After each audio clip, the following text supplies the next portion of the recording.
All right, I'll say how are you all this evening of your time as you create time to exist. Allow us to begin this interaction this evening of your time with a reminder that last time of your time was the first part of a three-part summation. Therefore, the entitlement for this evening is Summation Part 2. And in the same format as last time, we will begin with an opening idea, and we will also end with an idea as well. Now, first of all, before we begin with the opening idea, allow me to remind those of you who are already familiar with this idea that we have discussed before, that this is, in a sense, in an old cycle of counting, Happy New Year. For remember, this is your November 1st date, and in the ancient times of counting, in what you would call Atlantean times, what you call your All Hallows Eve, Halloween, was the day before the destruction of Atlantis, November 1st. Today is the destruction, and tomorrow is the day after. What you call, in some of your religious vernaculars, All Hallows Eve, All Souls Day, and All Saints Day, translates into these ideas of the destruction of your Atlantean landmass. This was brought forward to the remnants that remember, the remnants of your civilization that remembered this idea, this catastrophe as you call it, and it was passed through Druidic understandings until you now have your present-day recollection of Halloween and the idea of the All Souls and All Saints Day. Therefore, it is to some degree in ancient times recognition of the new year, the new beginning, starting over the new cycle, the cycle that you are in now, begun on November 1st rather than your January 1st.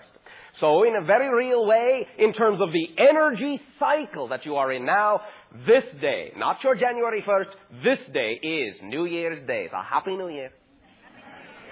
And now, as we spoke last time, we will, to some degree, dialogue a little bit in a moment on the concept of God's seeds, which each and every one of you are one of. A seed of God, or that which we call all that is the creation. But first, we wish to remind you that when we talk of things, when we talk of terminologies, when we use certain words in your language, many of you, because of your particular focus, because of the focus that you bring to these interactions, will, of course, as an individual will, focus on one particular thing, and another portion may slide by your consciousness. Or you may think that this word means something, but this word does not. Now, we do not mean this egotistically, but understand every single thing we say has a particular meaning and a particular reason for being chosen. All of these interactions from our civilization to your civilization are energy orchestrations. There is no accident in terms of the way your language is translating through the channel. There is no accident in terms of the pacing and the inflections that you hear your words come out in. All of these, if you listen with a different portion of your mind, can be seen to be energy orchestrations, so that we may play upon the particular vibrations of the language, the particular cadences that your subconscious and unconscious mind will listen to, and so that these ideas will sink most deeply into you where and when you want them to. So you do not necessarily have to worry that a certain concept may be new to you, that a certain word may pass you by. All levels of your consciousness are being addressed in these interactions, and one portion, if not another, will understand precisely and fully what is going on. So in other words, you will miss nothing. Do not worry, relax. Every single one of you that allows yourself to be in a relaxed state of high focus will simply absorb the information we will share this evening of your time in exactly the way that is proper for the individual you happen to be. There is no right way and there is no wrong way to have this interaction, to share in this exchange. The more excitement you have, the more fun you have, the more relaxed you are, the more you will absorb and the more readily you will allow that information to come to the surface exactly and precisely when and where you need it, to be able to apply it in your physical day-to-day lives. And that is another thing that we wish you to understand. Many of you will hear certain terminologies and think that we are simply using these terminologies to color or make more flowery some of the concepts that we are discussing. Some of these things only sound flowery or imaginative or fantasy-like to many of you because of the definitions your society has taught you to understand. Many of the concepts that we are talking about that to you simply sound like philosophies are to us absolute material physics and accurately describe the way reality is experienced and created. Physically, concretely, materially, in your day-to-day living experience. In your own, as you say, down-to-earth, pragmatic day-to-day lives.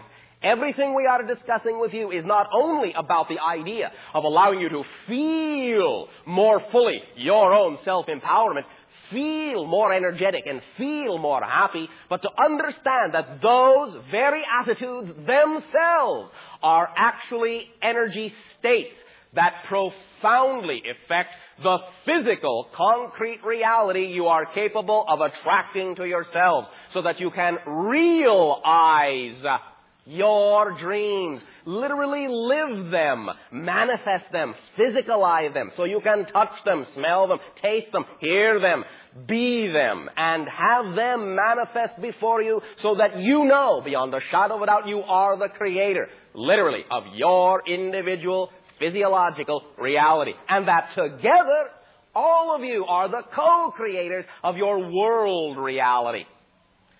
Each and every one of you do this automatically.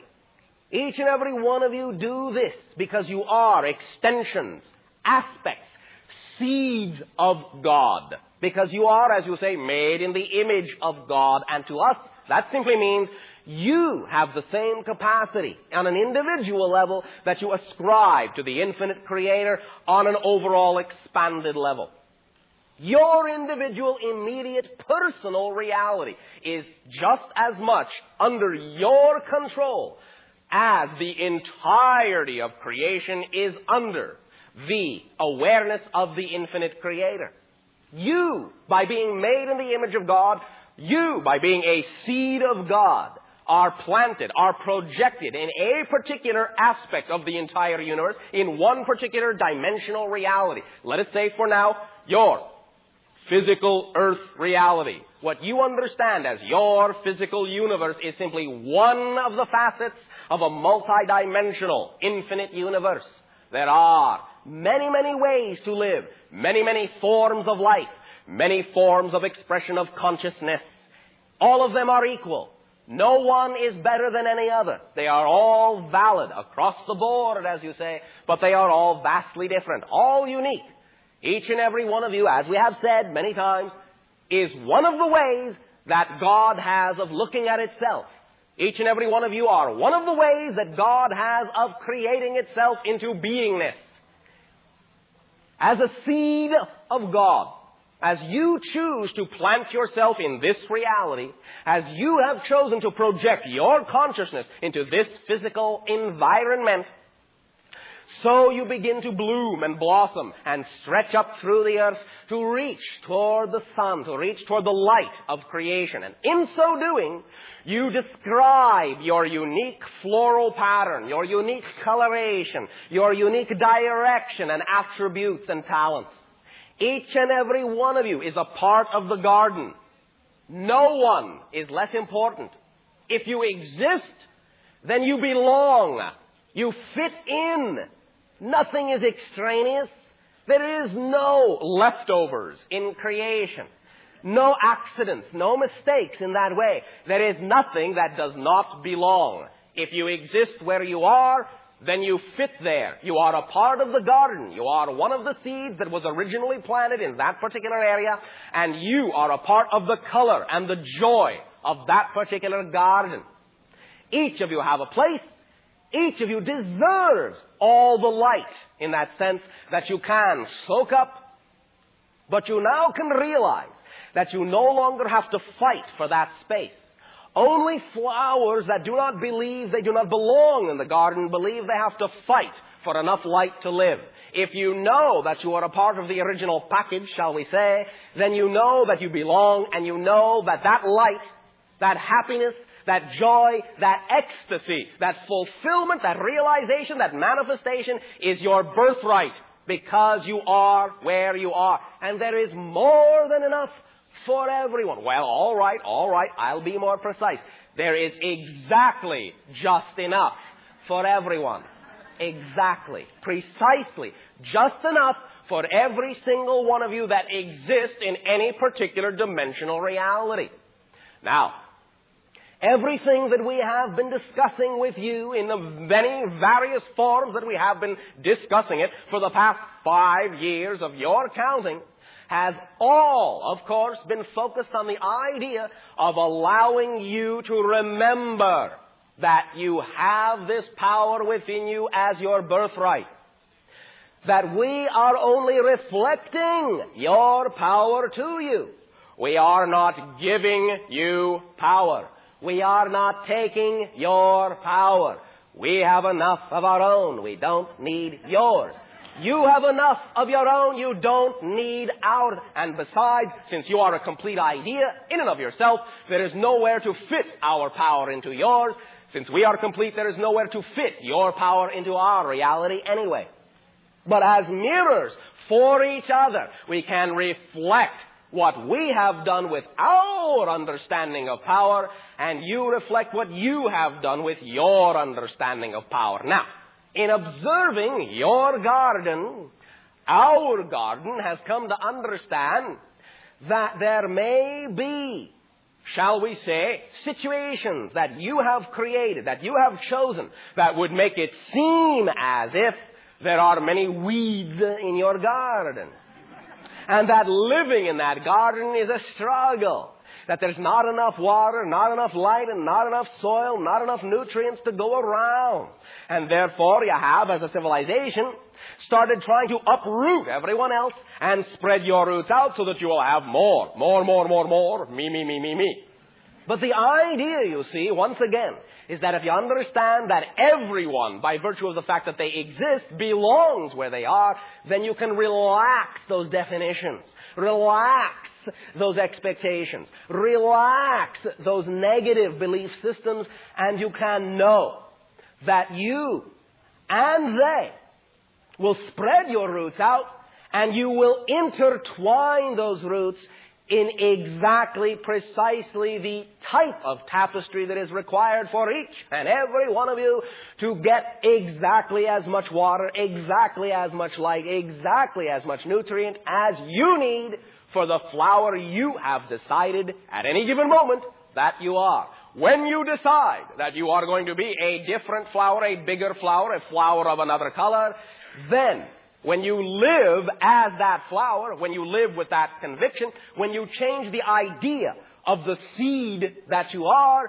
then you are automatically given the light you need, the additional soil you need, in the way you need it to be that flower, while at the same time excluding no one else. The garden is big enough for all, and the garden is big enough for all you can possibly become. Remember that the idea of becoming, is also a part of the package. You do not have to think in limitation. You do not have to think, well, there's just enough for what we are now, but what if we decide to change? What if we decide to grow? What if we decide we want more? What if we decide we are more? What if we decide we must expand to survive? There is already, in the template of the garden, enough room for all the expansion you could ever do in that garden. That was a part of the original design. The Creator knows what it is doing. Trust that. The template is infinite. Understand what that means. Infinite. You will never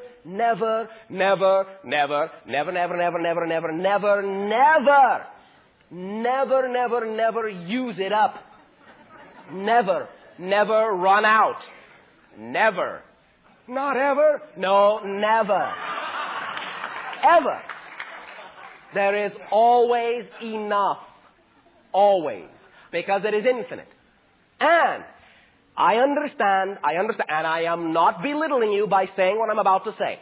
I understand that because of the way many of you have been taught to think, that the idea that there is more than enough for everyone, no matter how much you expand, and that there will still be room for everyone, even if everyone expands to infinite proportion, and there's still enough room. I understand that that concept doesn't always fit very neatly into the third-dimensional physical box reality that you believe exists. But you are more than that. You exist on every level that there is to exist upon. Your experience of life in the third-dimensional box reality is simply one of your faces, one of your sides, one of your many aspects. And the idea is to understand that expansion is only the process of remembering more and more and more and more of the garden that already exists. More and more and more remembrance of the flower you already are on many different levels. And simply becoming that expansive flower, that expanded seed, which contains all the potential for worlds and universes. Take your lesson from the physical seeds upon your planet. As many of you have already pointed out over and over again, though many of you just think it's a nice story, look at the difference between the size of a small seed and the tree it becomes. There are worlds inside every point in space, universes inside every grain of sand. It is literal. It is not a poetic analogy. Grains of sand, universes in grains of sand. Oh, that sounds nice. It makes me feel expanded, but it was simply a nice analogy to get me going, to make me think nice thoughts, and to have a pleasant day. Yes, it is for that too. But this is what I was discussing earlier. Many times when you hear phrases like that, there are universes in a grain of sand, you think, well, isn't that nice that he said that? Oh, it makes me feel so very pleasant. It's a nice feeling, warms me up inside. But of course, you can't really take it literally. It's just a metaphor. It's just an analogy. No, it is not. Every single point in space and time contains the totality of all space and time. That's why you can be whatever you want, wherever you want, whenever you want, because you have access to all of it, wherever, whenever, and whoever you are. Because each and every one of you is such a point, such a seed, and you contain the totality of all of it. Now, that does not necessarily mean that the totality of the universe will be expressed physically at every single point in a physical reality. It does not need to. And by the definition of your physical reality, you don't necessarily want it to. Having every single thing you could ever do at exactly one place at one time would get a little, shall we say, claustrophobic perhaps for you. But the idea is to understand that what motivates you the strongest, what excites you the most, is the light of your inner being. Excitement is the inner light of who and what you most truly are. Follow that light. Reach for that light. Go for that light. Let it give you the life force to blossom in that direction.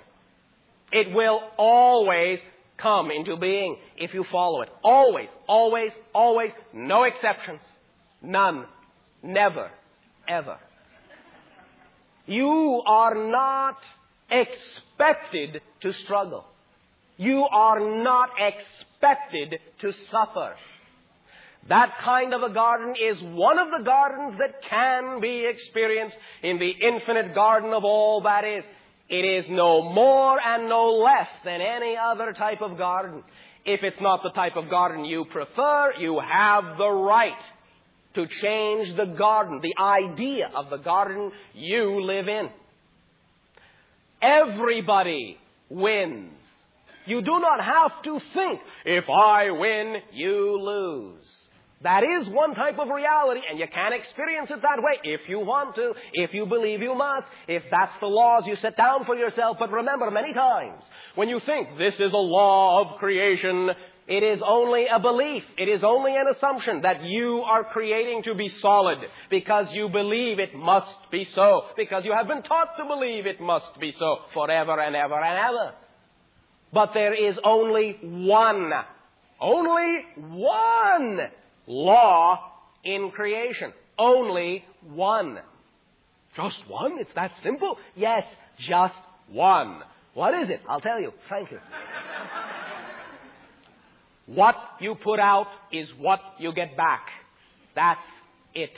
It is the basis for all reality. Physical, non-physical, all levels of consciousness, the vibration you are, the beliefs you hold most strongly, the emotions you exhibit most strongly, the energy you put out most strongly is the reality, the reflection you get back most strongly. You are literally what you think. Literally. It is simply that in physical reality, you have created a reality where there is the concept of space, volume, dimension, and time. So, sometimes you can create an experience where what you think and what you experience may have a lag time between it. It takes time for certain things to manifest in physical reality. In non-physical reality, it takes no time. When you physically die, you become a spirit form of consciousness. You become a thought form in a world of thought form. And exactly the instant you think of a concept, that's the reality you experience around you, seemingly tangibly, solidly, fully realized. Physical reality, by definition, contains the parameters, space and time. Therefore, what you think is still what you get, but you experience a slower process of manifestation in a linear conceptual form. One aspect after another aspect, beginning, middle, ending. These are all concepts, they are all tools, they are all perspectives of physical reality because that's the definition of this particular reality that you have chosen to exist within. However, now that you are speeding up, now that you are accelerating by exploring what you are as a consciousness, you are dissolving the barriers, the definitions that formerly allowed you to compartmentalize your physical reality into such a rigid structure.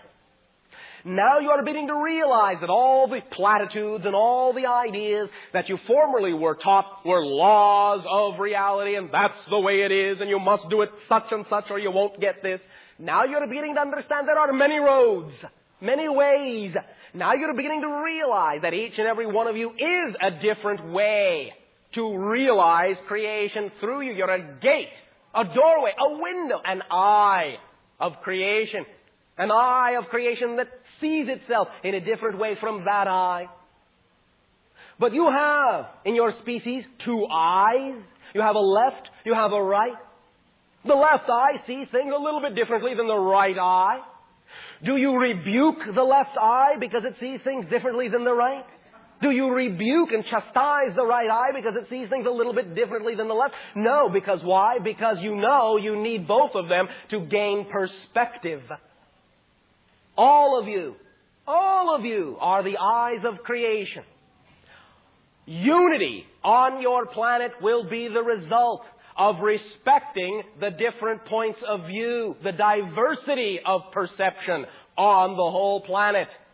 The gathering of all the differences, the respecting of all the differences is what creates unity. Many of you have been taught to believe that unity must be at the expense of individuality. You all have to become clones, robots, mindless automatons in order to have unity. You must all think alike, act alike, never vary.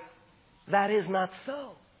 Unity, true, balanced unity, exciting, effervescent, energetic, creative unity is the product of the strengthening of all the individuals and the equalization of all the individual points of view you are. So seeds grow up to be different flowers, even of the same variety. It's a different flower, slightly different here. One petal facing this way, one leaf cocked that way. And it is the variety that adds wonder and adds delight to the garden. You all know this.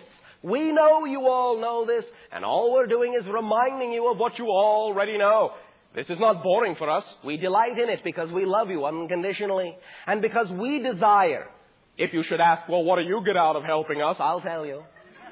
We get out of it knowing that if any of you decide, if any of you choose to live the same type of ecstatic, exuberant reality that we have chosen to live, then you will join the vibration of our reality, and there will be that many more points of view in our reality that add delight and color to the garden in which we live. That's what we get out of it. An expanded reality that gives us more to explore forever and ever and ever. So we thank you. We thank you for allowing us to speak to you at this time. We thank you for allowing us to interact with you. We thank you for choosing that our gardens, at least on some level, should blend, so that the vast variety in both gardens can delight the eyes of creation in all that it is. In return at this time for the gifts that you are giving to us of acting as ambassadors and representatives of your civilization, in return for the gift of allowing me to function as a representative of the many hundreds of millions of beings in the various civilizations of which we are a part, I ask you now, in return for this gift, in what way may I be of service to you? Trick or treat, Bashar. And to you, All Hallows Eve. It's a pleasure to talk with you again. And you as well. Before we begin, I'd like to let everybody know what we've been doing together for the past few years. Briefly. Some 3 years ago, Bashar suggested an experiment we might run to approximate the method by which his craft works in our atmosphere. And he outlined a series of experiments we might run. And the result of it is back there. It's roughly our third model. Over 3 years' time, and many hours of work in the lab and in the shop, etc. Many hours of fun. Yeah, it's been a jazz. It's really been a lot of fun. And I thought you might comment on it. You've seen it as Daryl, at least. And you made mention to Steve earlier, my partner, that it was one thing, and we had spoken as it was another thing. And I'd like you to expound upon that. All right, again. Thank you very much. Now, do understand, of course, and again, in no way, shape, or form, I know you will know this is not a belittlement, but we are starting with, to use an analogy, the Model T of saucers. Absolutely. Because the technology is to some degree new for your society. You understand? Sure, look at that. All right. Now, there are many different ideas that we now use for what you would call propulsion. And of course, as we have discussed, what we use isn't really propulsion anymore at all. Sure. The idea is that our vibrational resonance changes the universal reality that our spacecraft relate to, and we simply instantaneously retranslate ourselves from universe to universe without spending any time intervening travel from one point to another. Sure.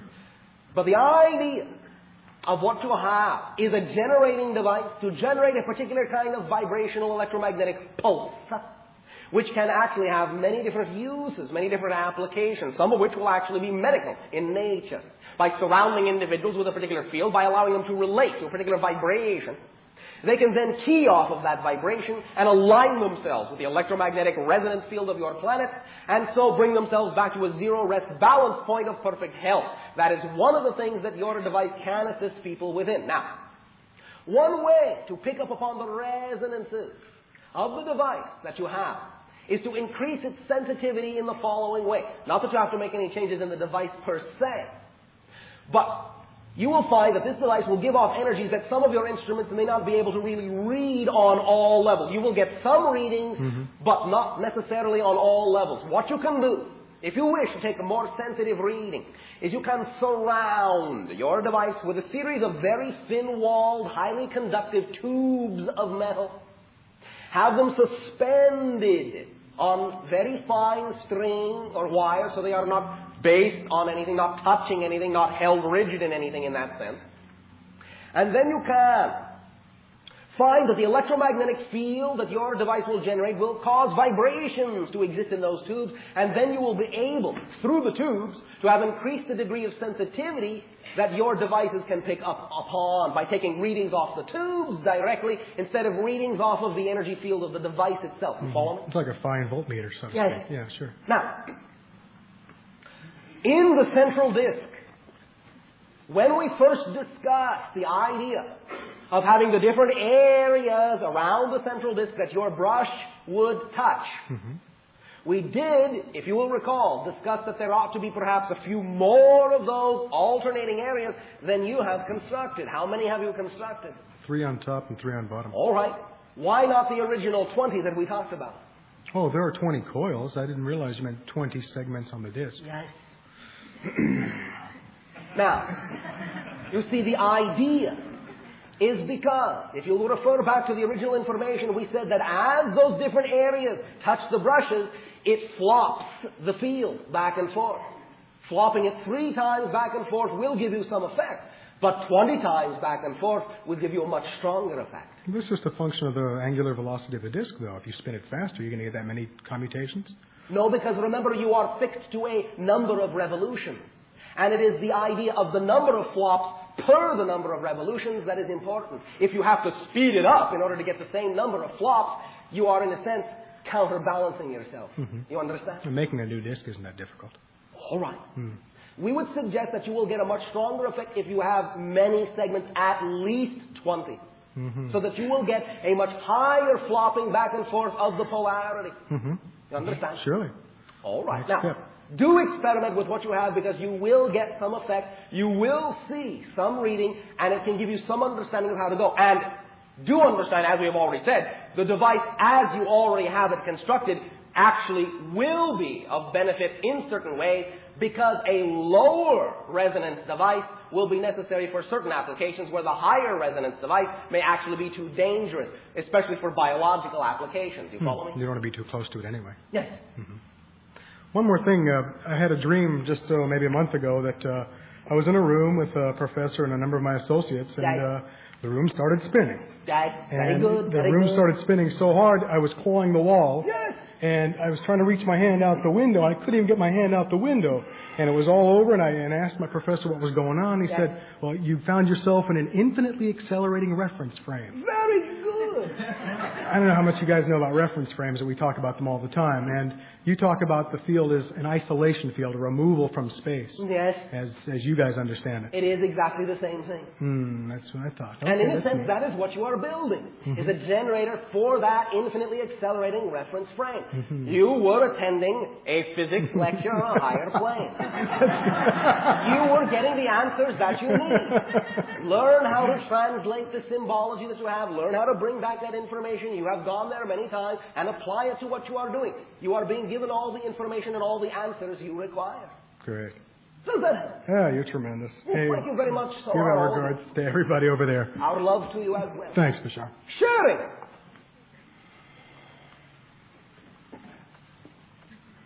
Hi there. And to you, good day.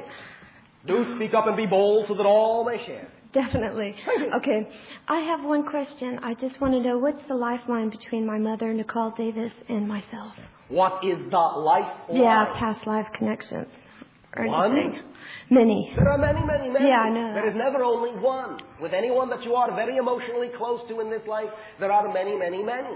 Now, again, in line, in keeping with the idea of knowing that you have your own power and that we are here to help you remember that you have your own power, I will tell you this first, as a foundation. This goes for all of you. If for some reason your curiosity allows you to drift into the idea of past life recognition, allow yourself to understand very simply, first of all, very easily, first of all, any particular area or era in your history, when you think of another person and you think, where was I connected with this person, any particular area that excites you the most, that comes up the strongest, that you have the strongest attraction to, in a sense, is your general answer. You at least are that sensitive of a barometer. The areas you are most attracted to are the areas of most significance for you right now. You understand? In other lives, other areas may have had more significance or different significance because that is a different focus at that moment. You understand? The linearness of what you are calling reincarnation is not exactly correct. It is a multidimensional, simultaneous incarnation on many different levels at once. It is all going on right now. All the lives are being lived right now. Your perception that it is a linear tracing backwards in time is simply a perception of this physical life in the way you have been taught to look at space and time. So understand, if you feel a close connection with that individual you are calling your mother right now, then simply maintain, are you paying attention? Maintain the vibration, that feeling. You know what that connection feels like, yes? Capture that feeling right now. Do you have a lock on it? I always do. She's very close to me. All right. Feel the vibration now specifically. Do you feel it? I always have. All right. Do you feel it now? Yes. Oh, thank you. As you are now feeling it, right now in the present, let your imagination drift and ask your question. Where are some of the strongest connections in other lives that are going on right now? What comes into your imagination? I've been told that I was a princess back in Atlanta. I did not ask you what you had been told. Well, I asked you that's what my your strongest, impression is my now. strongest All right. impression. Why is that your strongest impression? Because I feel real infinite, just a real strong tie with back then. All right. Are you doing anything in your life similarly now that you know you did back then? Are you repeating any cycles in a different way? I want to be a singer. I'm going to be a singer, so... And you studied the idea of tone and vibration back then? More than likely, yes. More than likely. All right. Does that Along with feel crystals. correct to you? Yes, it does. All right. Very much Understand, so. before we go on, this is the most important point of the whole issue of past life reality. Whatever it is that feels correct is the strongest signal to you. Whether or not you have an absolutely accurate fix on the precise details of that life isn't always that critical. The energy that feels correct, the energy that you can apply in the present life in a way that excites you, that is what the focus is all about. You understand? Yes, Now, yes. Just sometimes I get mixed emotions. Like one part of me will know the truth. One moment. I Okay. understand what you are saying. One part of me does this, one part of me does that, mixed emotion. But let me rephrase this idea in a different way. Okay. You are not a collection of parts warring with each other for some form of dominance that will then somehow, magically, mysteriously, balance out into the truth. You are, at any given moment, the absolute result of the belief system you hold most strongly to be true. You are not a part fighting with this part. You are, at one moment, perhaps, the person who believes more strongly in the doubt, in the negative, in the things you don't prefer, and then perhaps in the next moment you are the person that more strongly believes in the things you do prefer. But those are two different realities completely. Exactly. Now, you may fluctuate back and forth, and through that fluctuation and through that experience come to some form of balance that you then prefer. But if you consider yourself to be at war with yourself, like one part's off here, one part's off there, it may cause undue stress in your system. You understand? Yeah, no, I don't feel that way all the time. Just once a month. All right. I don't know. Why, Just trying to break up the monotonous here. I feel like no. You feel like what? I just feel great to be here. I just wanted to say thank you too for your sharing. Well, It just came unexpected. My name was dropped in the hat, so it was like, yeah. Whoa, See? very good. So That is it was a very nice way to create it's a your gift. reality. Yeah, exactly. Full of surprises. Exactly. You know I've been you do having that a all the lot of time. that. Yeah. All right. Especially my dream. And Those this are my dream realities. of singing. Yes. You are a singer, yes? Yes. I've seen it four yes. scenes. Yes. Yes. Yes, You love to sing. Yep. Yes? Very much so. And you are a singer, yes? Yes. Why Yes. is it? Because I haven't really got into a band that much. I mean, I've had a little bit of experience. A band? Are you talking about a particular frequency? No. No, I'm really turning red. No. A group. A group? Yeah, musical performers. Stuff like that. And so you are saying that the only definition you have of being a singer is by belonging to a particular group? No, not really. I used to work for Lucky's and Safeway, and I used to sing for the customers, and they loved it. So, all right. You know. And so you are, therefore, definitely a singer, yes? Yes. All right. Now, are you implying somehow that you are not doing it as fully as you would like? Exactly. When will you? Soon. Soon? When? Yeah. Do you have a date? No, I don't. Not at a tentative date. No, my first priority is to move out of. I reside in Lake Tahoe area. Lake Tahoe area. Yeah. All right. Your first priority is to move out. Yeah. Why? Why? Because I don't like being the cold spot of the nation, and that's where Truckee is. Usually it's like negative 10 degrees or so. All right. Sometimes. Now, Not often. are you Just a few in days. Lake Tahoe now. No. A part of me, yes, but yes, I am. Another part. There's those parts again. I know. Why do you keep leaving parts of yourself all over the place? I don't know. Why is a part of you there? Yeah, because a part of me is going to be looking for new housing here in San Diego. A part of area. you, I see. Yeah. Do you so think they right will now sell a I'm house to a part of you? I don't know. No. May I ask you a question? Sure. Where is your mother? Where's my mom? She lives right outside of Phoenix. Outside? Yeah, and she took me to Sedona and stuff. She lives there. Oh, all right. She's very attuned. What did you find was strengthened in your connection by going to the area you call Sedona? Oh, I love it. It's very, very special to me. Very. What do you find was strengthened in the connection between you and your mother? Sedona. Yes. It just, I didn't see her for a long time. So I went up there because she's been ill. And all right, really... Stop. Uh-huh. Thank you. There was also a very strong life in what you would call Chinese terms, where the individual you now call your mother instructed you in the use of the temple bells. Again, a reference to the idea of sound. You understand? Okay, yeah. Now, the vibrations that exist in Sedona are very highly electromagnetic and also brought up some of that resonance. Is there a particular area that you would like to move to from your Lake Tahoe? Anywhere except downtown LA. I prefer like San Diego, somewhere warm. All right. Yeah, I have enough snow. Is that your strongest preference, your San Diego? Yeah, I feel that's where more of the business is, as far as music. All right. When will you be there?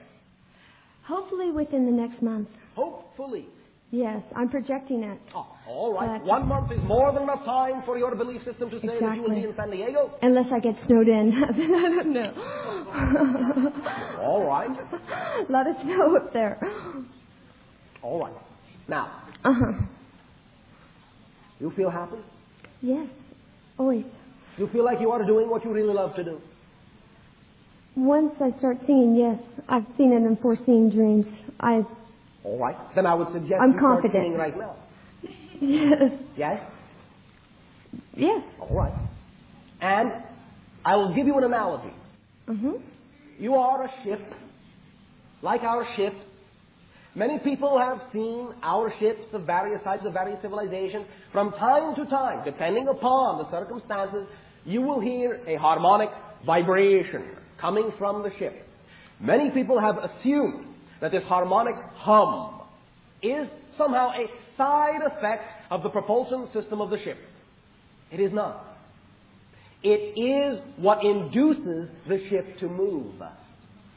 It is the harmonics of the vibrational realities the ship is moving through. It is a side effect to some degree, what you are hearing. But the harmonic vibrations actually induce the ship to go from place to place. So, when the ship starts singing, that's when it moves. You understand my meaning? Yes, I hear it a lot. I always thought it was Gabriel or something. It sounds the horns of Gabriel. All right. There is an analogy in your Bible about that, and to some degree that is actually what they are referring to, are the harmonics of some of our spacecraft. Yeah, because I hear it. Now, the idea is that as soon as you start singing, as soon as you start being that singer, by surrounding yourself with that vibration, you will automatically slide along the paths that are representative of the vibration that you are through your singing. Do the singing and you will automatically move. You'll not have to hope or worry about anything. You will just slide into the proper slot. You understand? Yes, I do. I think it's more mainly getting the courage up to go out and do it. One moment. Why do you need extra special courage to simply be what the singing tells you you already naturally are? You are down your own vibration. I just don't know how well I react, because in my foreseen dreams, when I was singing, there was a major crowd out there.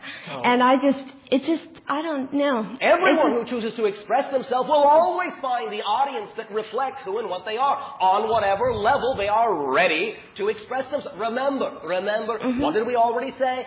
The only law in creation is what you put out is what you get back. So, if you feel for some reason, all right, I'm not ready for that big audience, Sing on whatever level you are comfortable, and know that the audience that will be representative of that level of comfort will be there. But there really is no reason why you should fear the larger audience, because if, and you can use this in a reciprocal idea of understanding, if you should attract an audience that large, then if you have done so, that must mean that's what you're putting out. Therefore, it's a perfect match. You will come up to that level. You will perform as you need to. If that audience is there, you must have the capacity to amuse them and please them. Otherwise, it would have been a smaller audience. You understand? Yes. You only get the vibration you are on. You cannot experience a reality you are not the vibration of. So if you see thousands, millions of people there to see you, that must be representative of the level you are capable of returning to them. It must be. You cannot get something more than is representative of what you're capable of being. You understand? Exactly. Sometimes I just think a little doubt moves in there. And then I try to block it out. It doesn't matter if it does. Remember, doubt is not a lack of faith. Doubt is an infinite faith in something you don't prefer. You understand? Mm-hmm. It is not a lack of faith. And it doesn't matter if you choose to say it's there. It doesn't matter. Having a doubt doesn't mean you can't still do what you want. Unless you believe it must mean that. You can say, all right, I'm afraid. All right, I doubt. But I still want to do it, so I'm going to. You can have a reality definition where you say, I doubt, but I still do. You understand? Yes. You don't have to have a reality that says the doubt stops what I want. You can say, I doubt, but I do anyway. I think it will get easier for me once I start doing it and really concentrating all on that. Quit bagging groceries and give that all up. All right. You know. Do remember, you are a 100% being. And if you are doing something 30% that is not who and what you are, you cannot expect the thing you really want to manifest any more than 70. You understand? Exactly. Thank you very much. Thank you too. And thank your mother for choosing in this life to create such a beautiful resonance, a beautiful song between you, that you support each other in that way. Do not doubt what is obvious within your own life. Do not doubt the energies you know are there. It is not that she is there because you need that support, because you need that encouragement intrinsically. The connection between you is there to let you know that you created that reality too, and that all of the energy of that connection is in your reality, as well as all the energy of the connection between you is also in her reality. Remember, you are both 100% beings. It's not exactly in the way you mean it, 50-50. I have 50%, you have 50%. No, a 50-50 situation is a truly balanced situation when you are 100% and so is she. You understand? Yes, this was one of her questions she wanted me to ask you. Thank you very much, and thank you too, and I got your whole planet system down. Thank you. Too. I would love to. You too. Bye-bye. Sherry! Who's next?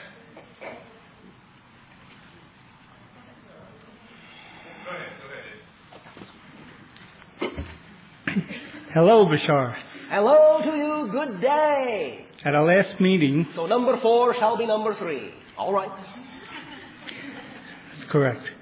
At our last meeting, I mentioned to you that the House of Lords UFO study group in Parliament had a sickness of their leader. Yes. And you suggested that I go over there because a new leader will be found. Yes. Well, I went to Parliament and found a new leader. Yes. And was a little bit disappointed with his approach. All right. He heard me out, and we've been exchanging information for a decade. And the new leader of the House of Lords decided after my visit to close down entirely the committee in Parliament, which represents 50 million Englishmen. Well, what did you say? Was it something you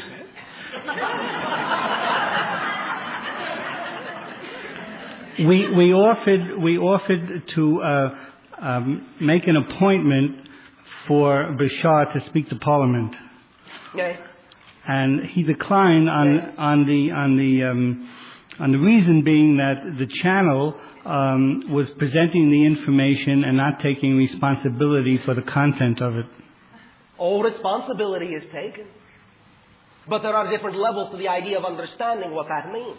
Understand, the channel fully takes responsibility for what the channel allows to come through. You understand that? I understand it, but I could not make the point. No, that is all right. But understand also that is not really the reason. There is much information now that is coming to light about their involvement in what you may call much suppression of information. Yes. The idea now is that in their terminology, in your vernacular, things are getting a little too hot for them. Yes. So it is all right. You found a new leader. I did not say the leader would be compatible with your desires. No, you did not. But the new leader is representative of what you may call the dark before the dawn. They are now, in a sense, scrambling around to some degree, not to disparage them. They are scrambling around to make sure everyone is in a safe position when the information finally breaks. They are, well, now I will not be rude, they are covering their posteriors.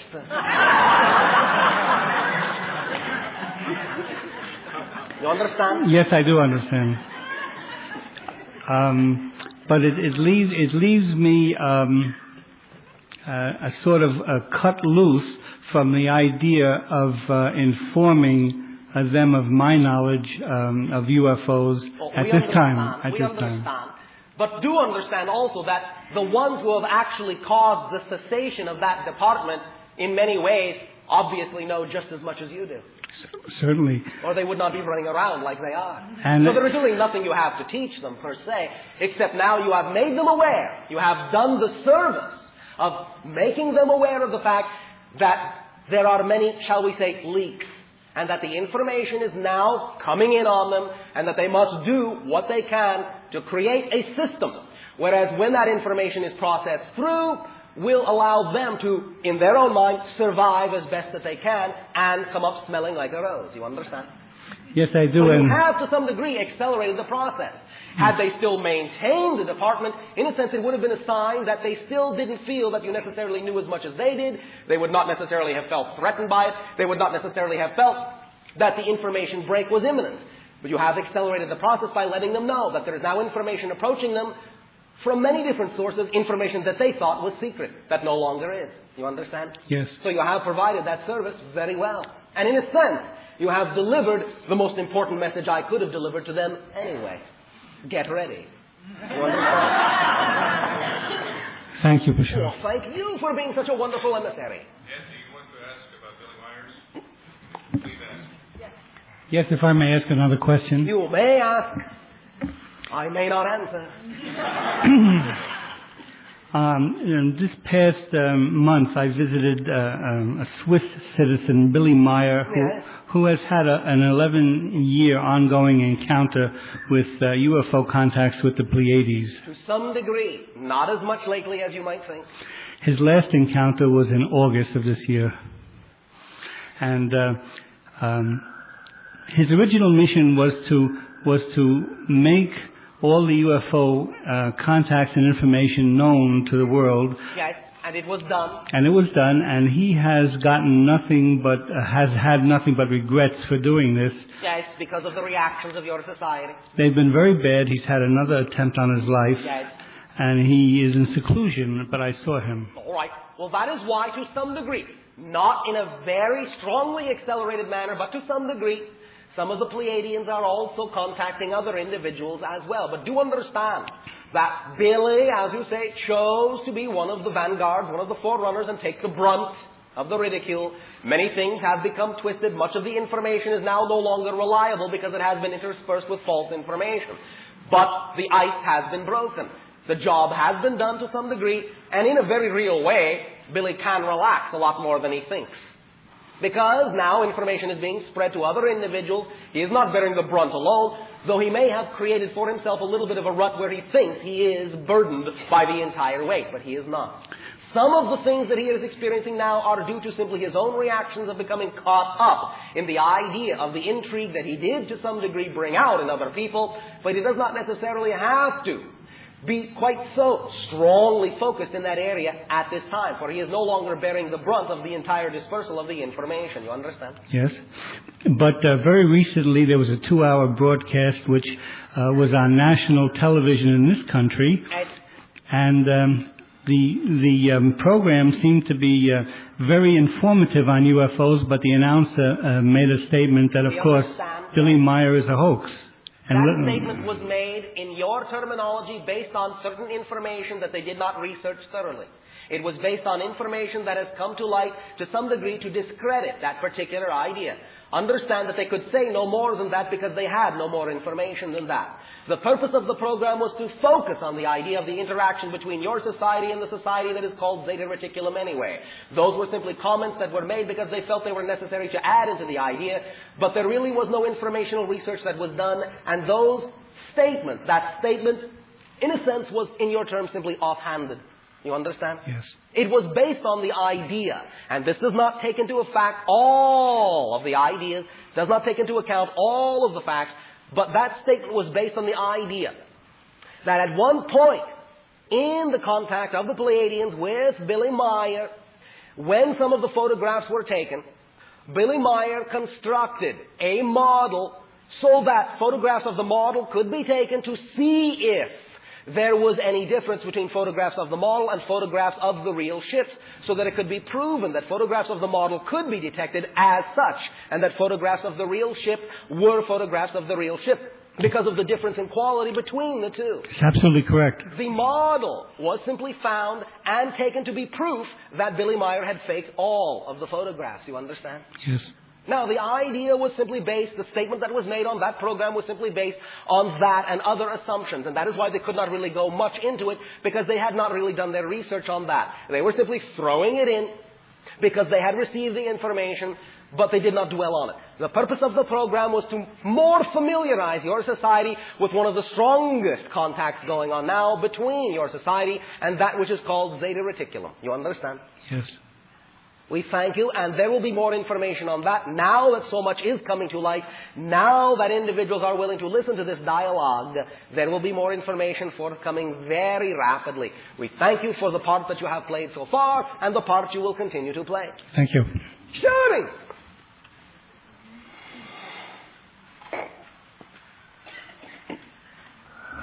Greetings, Bashar. And to you, good day. I have a personal question. A personal question, all right. If you could reflect to me why I don't recall dreams that seem to be full of conflict, anger, so much so that I cry out at night and wake my husband, and yet have no recall. All right. First, I'll ask you a question. Do you want to recall what gives you such fear? Yes, I do. Why? So that I can face it. May I ask you another question? Yes, please. You are saying then to me that, quote unquote, knowing the details will allow you to handle the fear more readily? I believe so. All right. Can you believe that the experiences you are having, quote unquote, the having of the nightmares themselves, can you understand that that in and of itself is a process which is processing fear through you? That it is releasing that fear, that it is one way to deal with the fear? Yes, I understand that. All right. Do you understand that having those nightmares then can be allowing you to have less in your life to fear about? I understand that. All right. Now, what, to the best of your knowledge, as a conscious being, as you are a conscious being right now, what, to the best of your knowledge, are the things that you are most afraid of? Whether they have cropped up in your dreams or not. What are you most afraid of? Use your imagination now.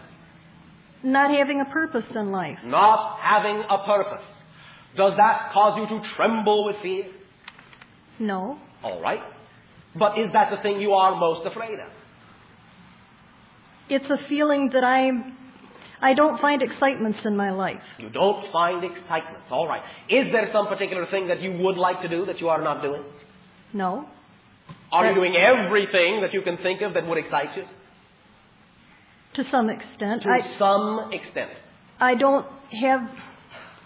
can create more in my imagination and in my mind. Yay. And get satisfaction from that better than I do in the material world. Why?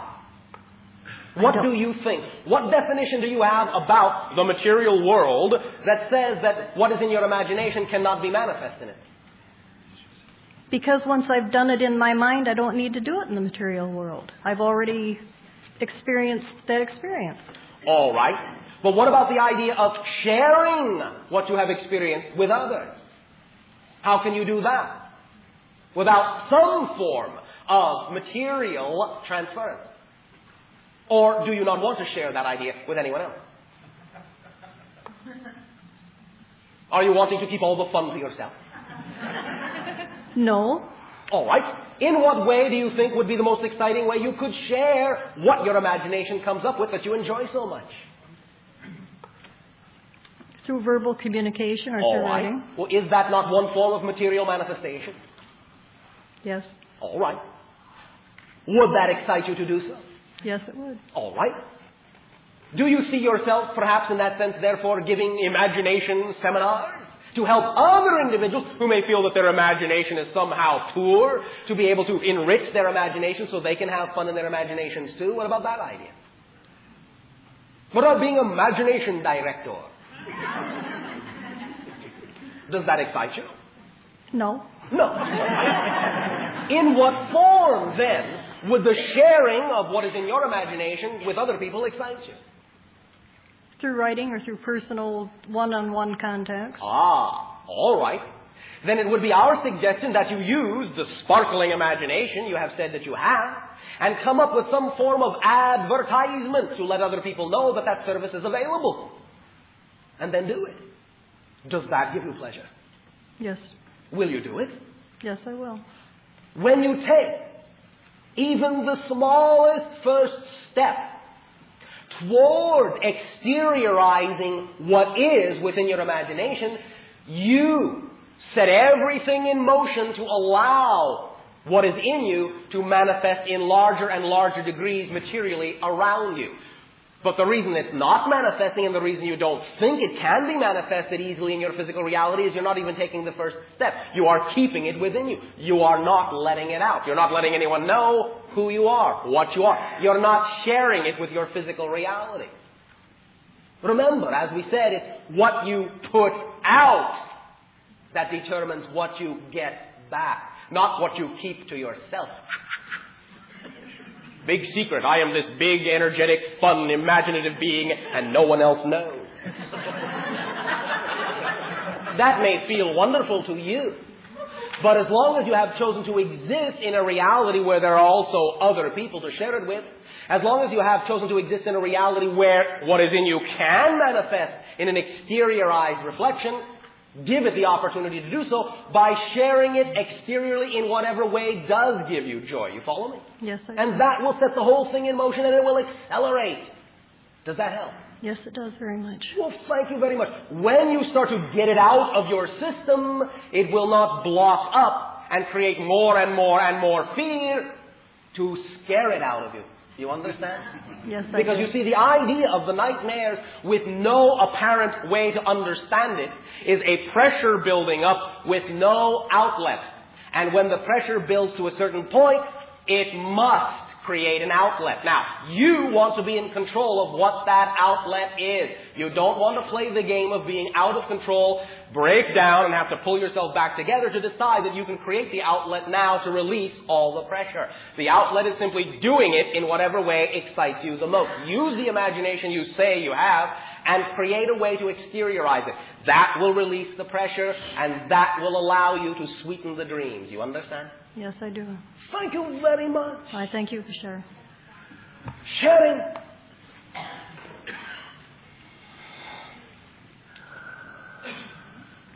Good evening, Bashar. And to you, good day.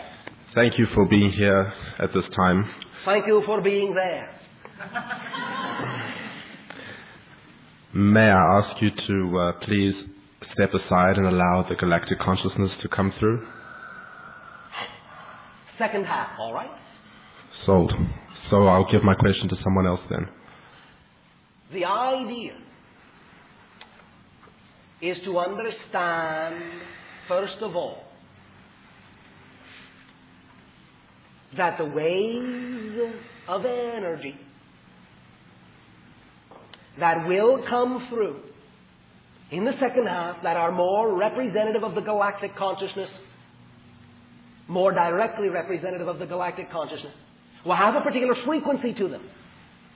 Long, low, strong waves. I will let you know when they begin.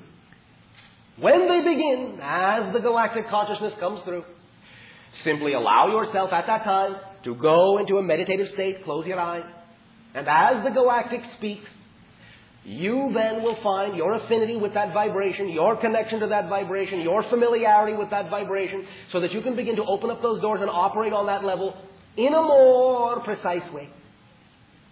And in opening those doors, in your own physical reality and in your own dream reality, all of the answers will come through in a very obvious and apparent way. You follow me? Yes, thank you. Well, thank you very much. Sharing.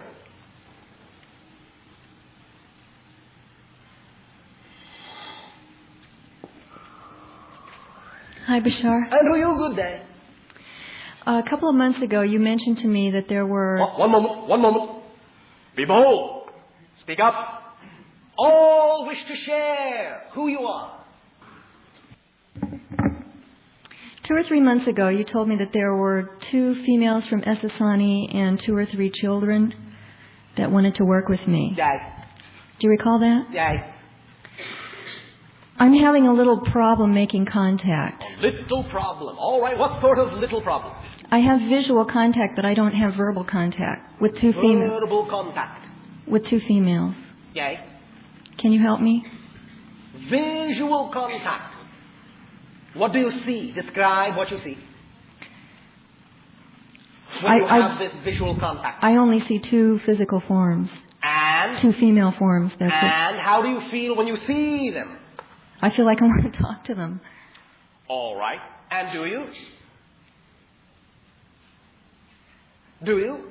Do you talk to them when you feel like you want to talk to them? Yes, but I don't hear anything back. I don't get communication back. Yes, you do. It is simply that you have an expectation that you ought to hear it in a particular way.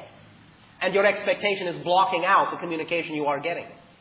It is a lot easier than you think. And that's all you're going through, is you are creating it to be more difficult than it is. Now, how do you think it ought to sound? It's not that I think it has to have a sound, because I have communication with other energies from other dimensions, but yes. This particular one, I don't seem to have clear communication with. All right, I'll give you a technique. Are you ready? Yes. And you can do it right now if you wish. All right. Is there something you can choose, a phrase, a question that you have already asked them, that you received no answer to, that you can speak out loud right now? Can you choose one of those phrases? Yes, I can. Say it now, as if you are now speaking to them. Will you be participating with me at the center on the beach? All right. Now, I'll suggest this to you. Are you ready? Yes. If, I know how many of you like that word. If. It's a very safe word. If. Don't have to commit right now. He said if. I'll play along.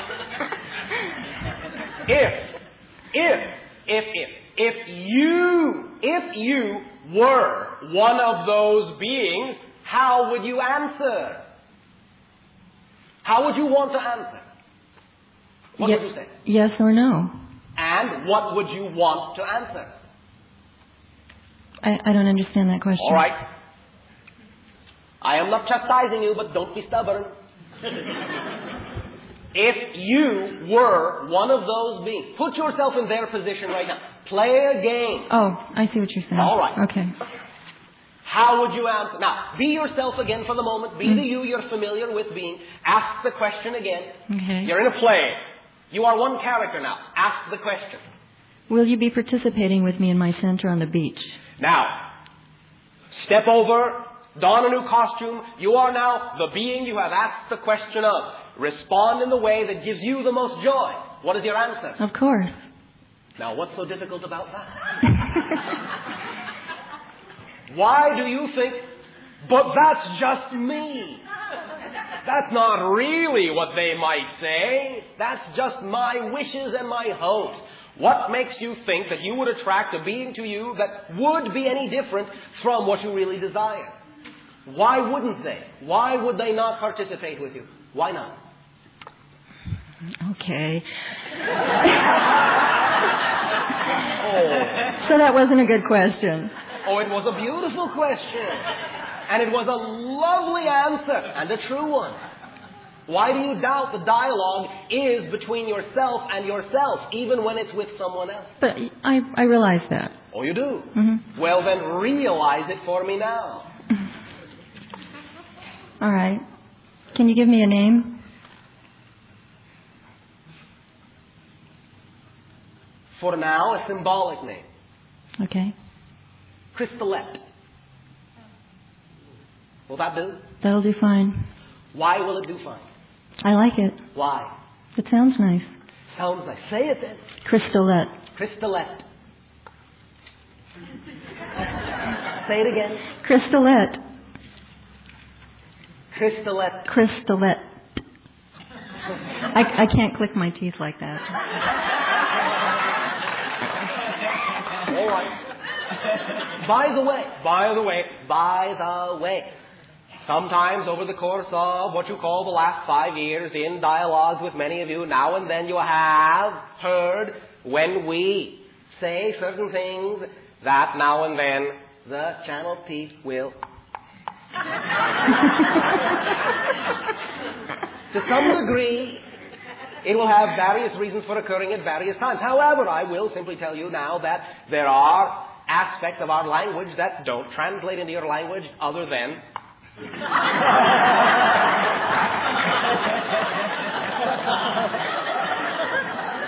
therefore, crystallette is actually the truer vibration.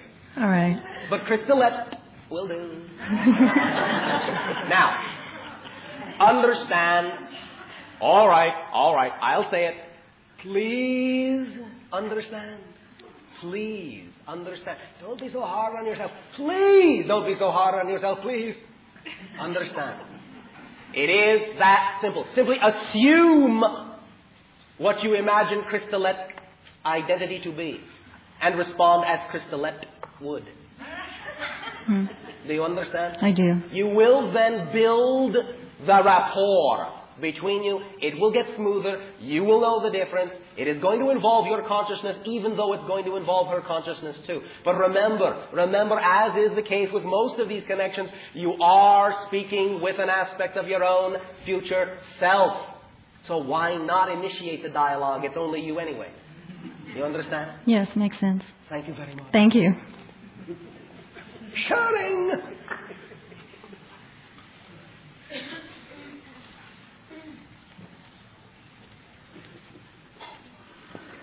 Good day, Bashar. Good day to you. Thank you.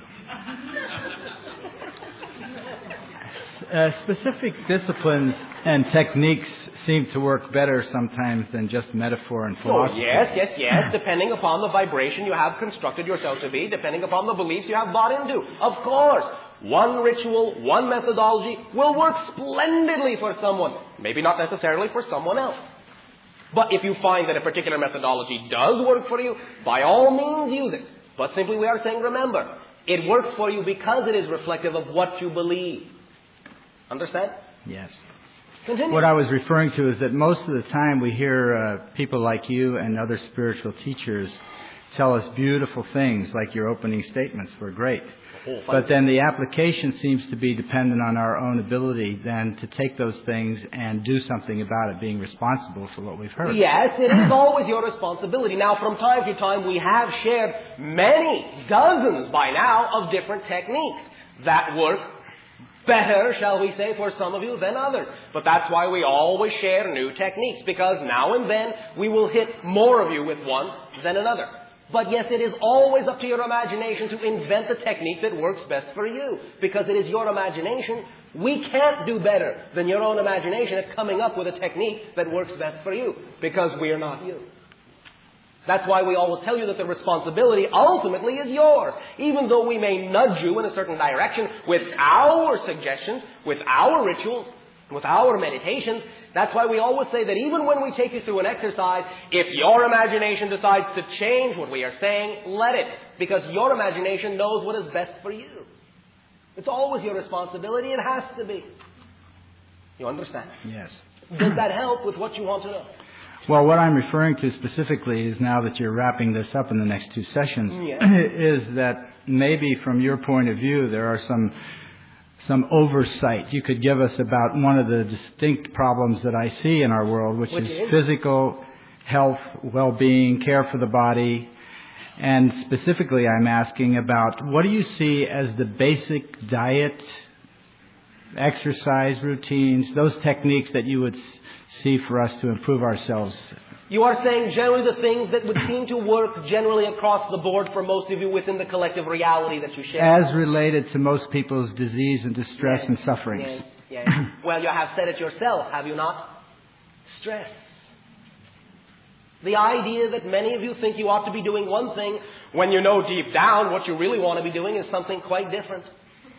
It's not being true to yourself. That's the root of all disease. Not being true to your natural self. Not doing what excites you with integrity, with fulfillment and joy. Not being your natural self will fragment you and create you to be stressed and diseased. The idea generally, yes, you will find the lighter your diet, the more symbolically lighter the material is that you ingest, the higher the vibration of energy will be. The simpler the form of sustenance, the higher the vibration of energy. The less complex the form of sustenance, the higher, the clearer, the cleaner the vibration of energy will be. In general, there will be fluctuations in this, and exceptions, of course, depending upon time, mood, attitude.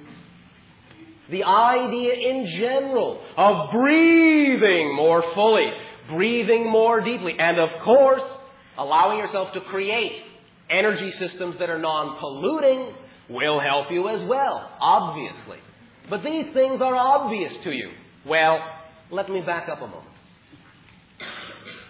I suppose I could say, again, without meaning to chastise anyone, that if they really were obvious, you would be doing them. But many of you are not. Many individuals in your society, quote unquote, know how they ought to be eating, how they really feel like they want to eat.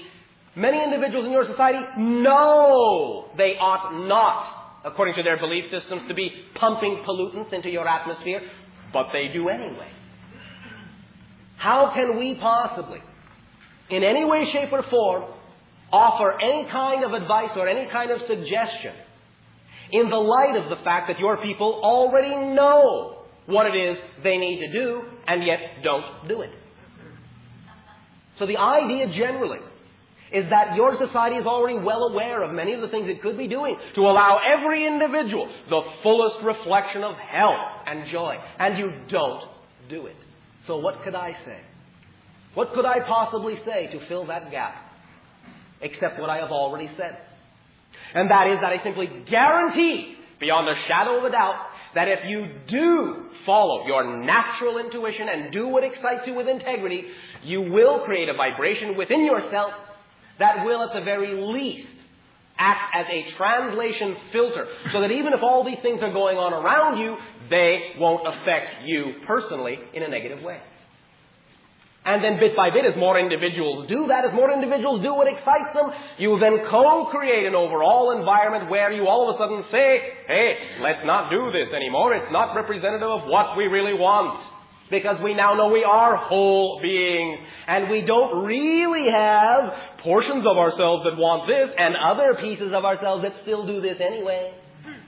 We are whole consciousnesses, and this is what we choose. And when you choose it that way, with conviction, and when you act on your words, then you will be healthy, because you will be whole. When you do not fragment yourself into segments of consciousness, when you do not war with yourself, then you will be whole. And when you are whole, you will be healthy, because that's your natural state. Does that help? Absolutely. What's the answer to the what I call the cop-out to saying that's the way it's supposed to be and it doesn't matter anyway?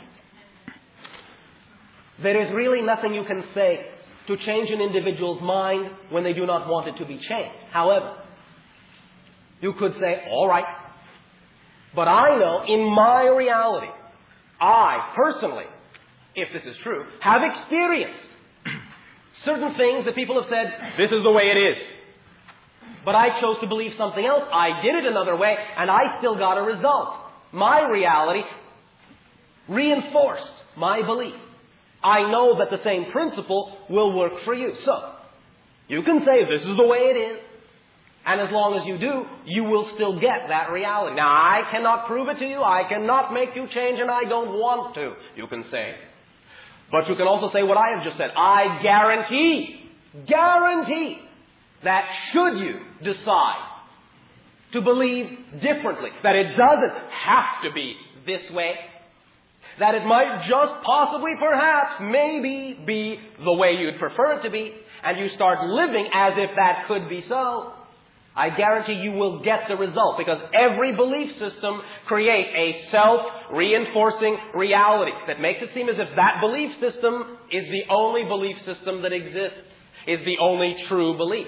That's the nature of how you create your reality. Were it not that way, you couldn't focus on any one particular reality. But when you change the belief, you change the reality. You can't prove it to them if they want to insist on being one way. Remember, if a person insists on saying, I told you so, they're always going to get a reality that gives them the opportunity to say, I told you so, over and over again. That, in my estimation, is the only thing you can say to them. I guarantee that if you change the belief, the reality will change. But that's my belief. I've gotten the results. It's up to you. I love you anyway, because you are one of the facets of all that is. And whatever you decide to do, I love you anyway. Even if you decide that your reality should be one that lacks integrity, I understand that loving you anyway gives you the best opportunity to change that reality should at some point you decide to do so. Not that it is in my estimation, not that I am judging that you ought to change, because I am no better than you and I can't decide what is true for you. But I love you anyway, unconditionally, because by giving you that mirror, that reflection, if you decide you want to change, the love will make it easier for you to do so. How's that? Wonderful.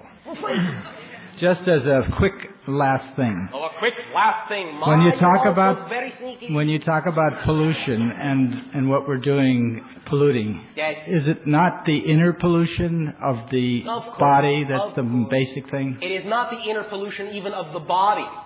It is the conflicting pollution of what you would call negative beliefs first. Remember that even your body is a result, an exteriorized result of what you believe you are.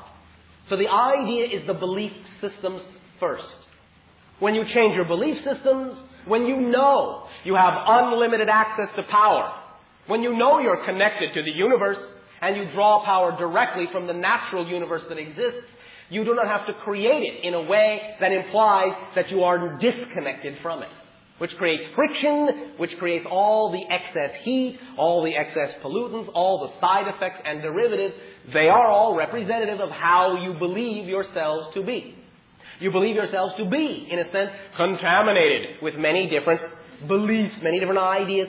You judge them, some better, some worse. It is the discrepancies within you that cause the exteriorized effect. You understand? Mm-hmm. Does that help you? Thank you very much. Well, thank you very much. And thank you all for coming to an age of realization when you know you can have a smooth transition from one idea to the next, and it does not have to be, in your terms, violent nor catastrophic. But, at the same time, we thank you for being creative enough to be able to use even the violent and the catastrophic pressures to allow you to change by giving yourselves nowhere else to turn. Shooting! Happy New Year. And Happy New Year to you. Close to the mic, please. The question I asked Bashar. Yes? relates to something that happened about 2 years ago. All right. My brother was killed in an automobile collision. All right. Since then, through intense astrological study, Yes. my excitement has carried me in the direction Yes. that he was of strong, serious connection. All right. And this is reflected further by the fact that he had served as somewhat of a guardian for me. All He was right. my older brother. All right. About 4 months ago, Bashar, Yes. I happened to stumble across an unexpected thing regarding. Well, I met a very interesting young lady, All right. and once again, through using the astrological chart as an objective tool for identity awareness, Yes. I'd come across the idea that something of a very Arcturian nature had taken place. All right. And so? Oh, months after that, Bashar, Yes. carrying it out a bit here. In her dream, she'd been interrupted. I was lying beside her. She'd woken up and she was, I won't say frantic, but she was really startled. All right. And she kept saying, "Is it you? Is it you?" And she sat there for 5 or 10 of our Earth minutes. And I asked her what the dream was about, and she said that my brother had appeared to her. Bashar, I had felt strong Atlantean connections with this woman ever since the first moment that I'd met her. All right. And so? So I would like to know if this was some kind of pre-birth between myself and her, between myself and her, or if you had anything to say about this. All things are the result of agreement, yes. Generally, pre-birth, especially with very strong momentum, yes, of course. But you know this. Yes, I do. You don't need me to confirm this. No, I don't. The energy is strong. You sense it strongly. You don't need my labels for it. My labels are not better than yours. All those things are done by agreement. All of them. Many times, pre-birth, yes. Generally, the timing of death, the timing of birth, generally are arranged pre-birth, yes. On the intergalactic level of the astrological work that I do, I would like to know something more about the Arcturus. It is the gate through which many of the individuals being born on your planet now are passed to be acclimated to the new vibration of the fourth density Earth that you are becoming. So that they will not have to forget as much of who and what they are. They will not have as many barriers to work through. They are being aligned with a higher vibrational realm through the Arcturus gate before they are born, once again, as you would say, reincarnated upon your planet. You understand? Yes. Does that help you? Yes. Will that be sufficient for now? That will do. Thank you very much. Stay where you are.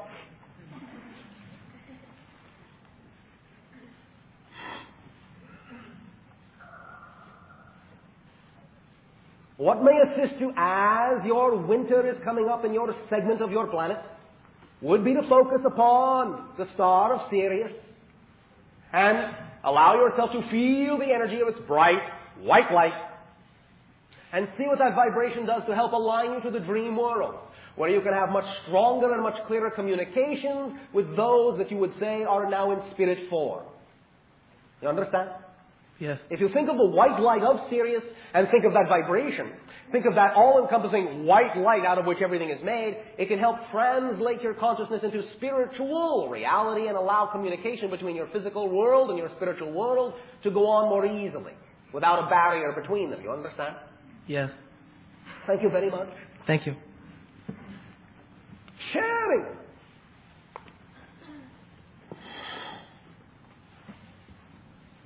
Hello, Commander. Oh, hello. How are you? Great. Great. All right. My daughter Nicole was killed in a car accident last All right. year. Seems to be a popular method of translation. And I was wondering No offense. what's going on with her, and will she reincarnate back into a physical body while I'm still in my physical body?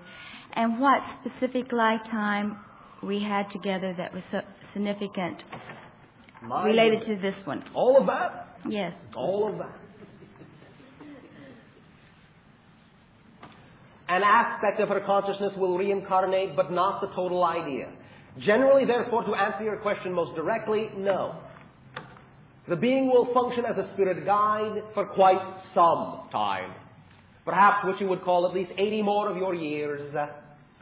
Therefore, you are more likely to join her in the spiritual realm before she chooses to reincarnate as the being you understood. You understand? Yes. One moment. As Grandmama Rosie, in another life, very strong connection with this being. She being your grandmama in another life. Rose by name. One moment.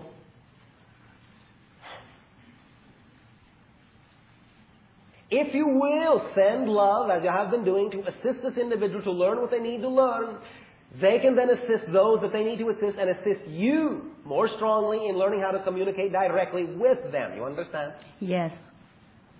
Send love. You can use the image of a cherub. You understand? Yes. And that image will get through. You follow me? Yes. And then simply as you lay down to sleep, think of that image, project the love from the heart, or perhaps the image of a heart with wings will be symbolic, or a cherub. And then simply relax into sleep and know that when that individual has the time, shall we say, there will be communication. However, do not assume, as we know many of you do, that an individual who has died has nothing better to do than to hang around waiting to talk to you. They are very busy learning new things. They still have lives to live. And also the time frame is so different that sometimes they may think, well, all right, I've been dead. Sometimes it takes a while to even realize that they are dead because of the type of belief systems your planet has fed them. But if they realize it right away, all right, I'm a spirit form now, and they meet other spirit forms whose job it is to instruct them in acclimating to that world once again, sometimes they may feel that they have been in conversation with another spirit form for, what feels like maybe 5 minutes. But they turn around and say, oh my, a year has gone by on Earth. I did not mean to be out of touch for so long. I just got wrapped up, and time here is not what it is there. You understand? Yes. So, live your life. Take strength from the connection that you still have with that individual, because no connection of that nature is ever broken. Send love to help them learn what they need to learn more quickly, and they will be able to return the conversation when it is convenient and appropriate for both of you. So relax, all right? Yes. Thank you very much. Thank you. One moment. You can find, as we have now just received, that because of the nature of the vibration of this individual, because of the symbol of the heart with the wings and the cherub, the strongest day upcoming that you will be able to contact this individual in meditative states will be what you call your Valentine's Day, all right? Yes. Thank you very much. Thank you. At this timing, you may all enjoy a short break. We will resume contact in approximately 10 to 15 of your minutes.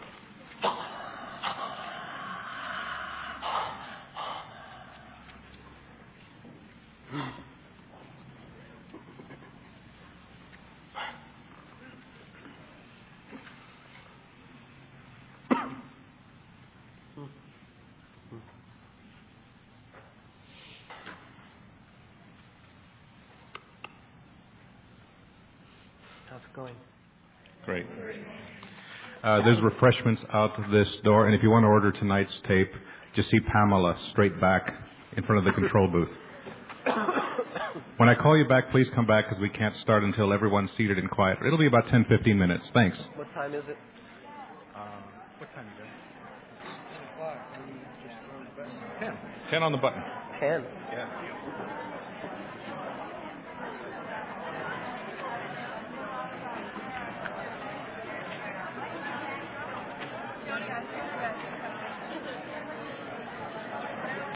Before we continue with questions, all of you become as comfortable as you can. Allow yourself now to do the following things, though it may to some of you seem a little bit silly. That's all right. Either place the side of your hand or your arm in your mouth and hum.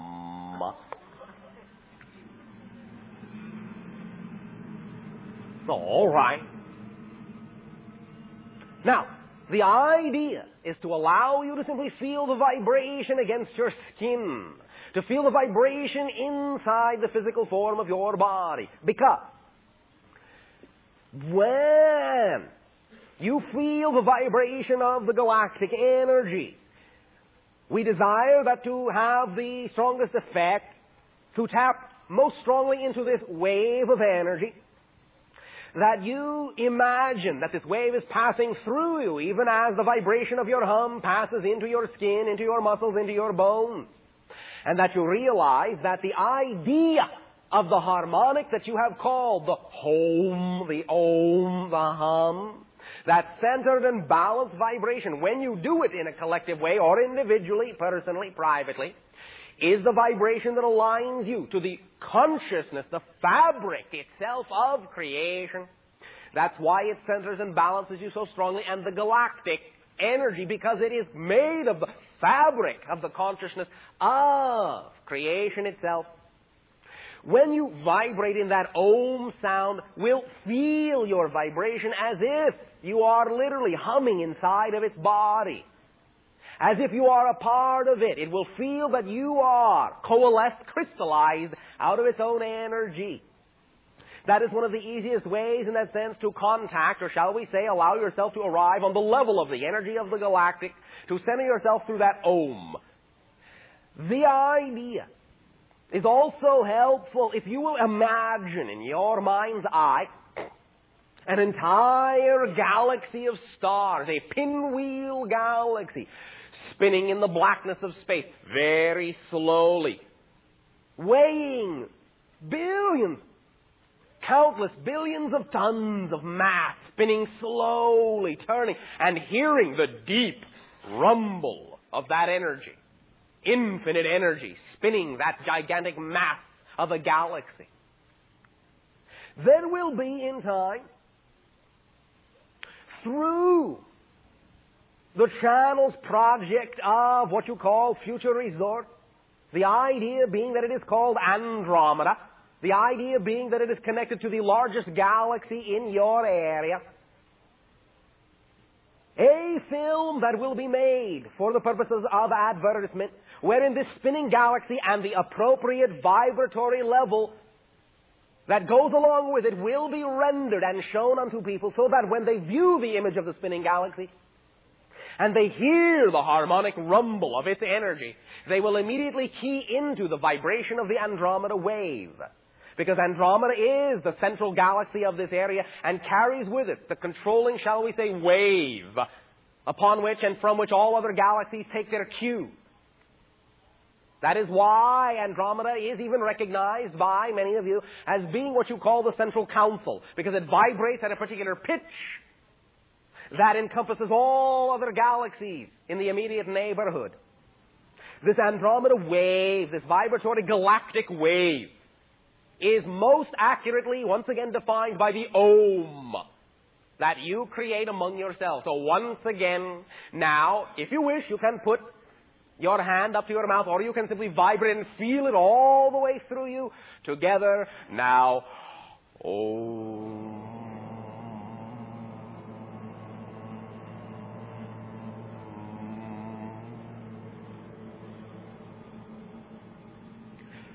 That vibration in the very depths of your solar plexus is the vibration that keys you into the galactic. Now remain relaxed, and if you wish, with your eyes closed, it is up to you. One moment.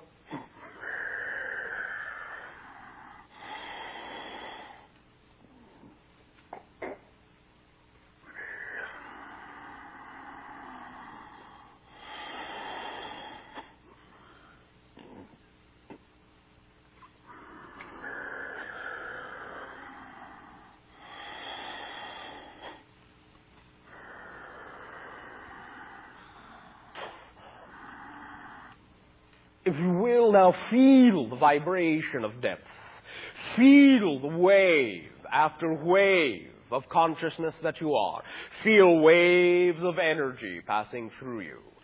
Feel the deepening of the vibration, the deep rumble of the central core of your being.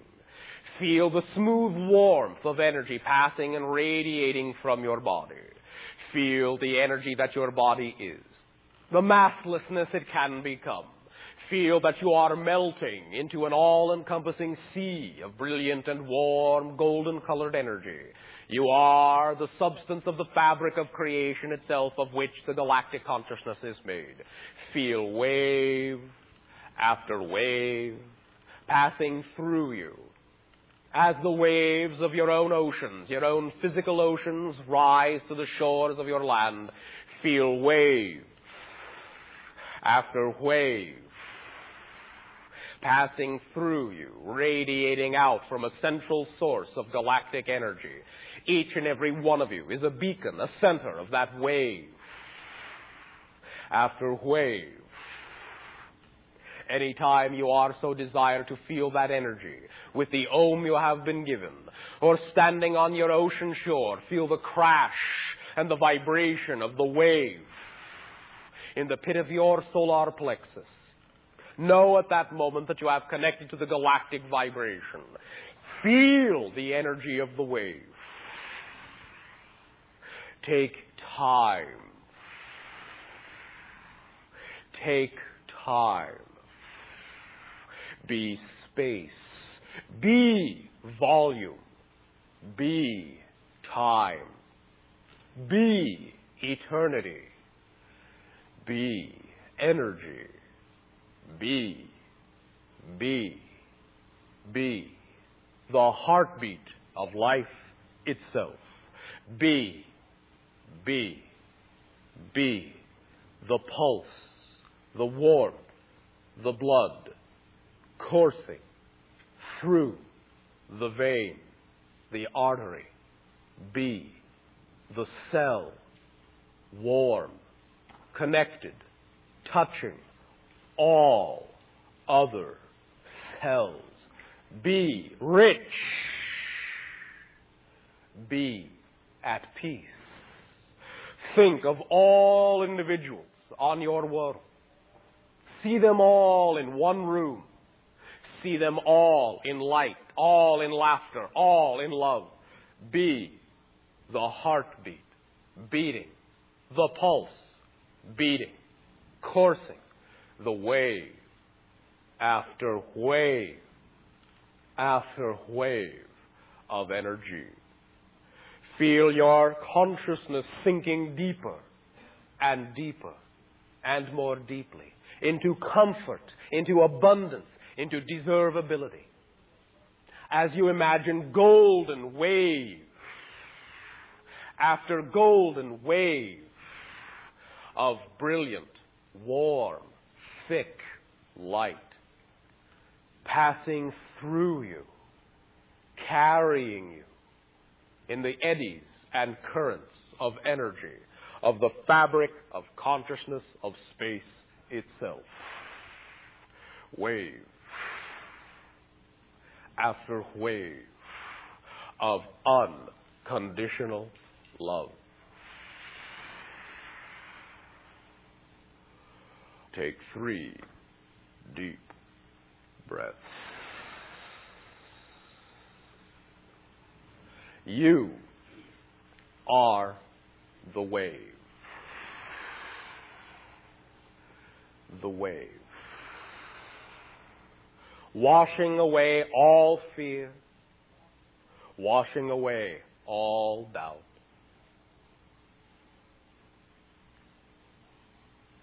You are alive. You are made of life itself. Flow on the stream, your natural stream, the stream you know most true. Love, the vibration of infinite love. It is what you are made of. Our love.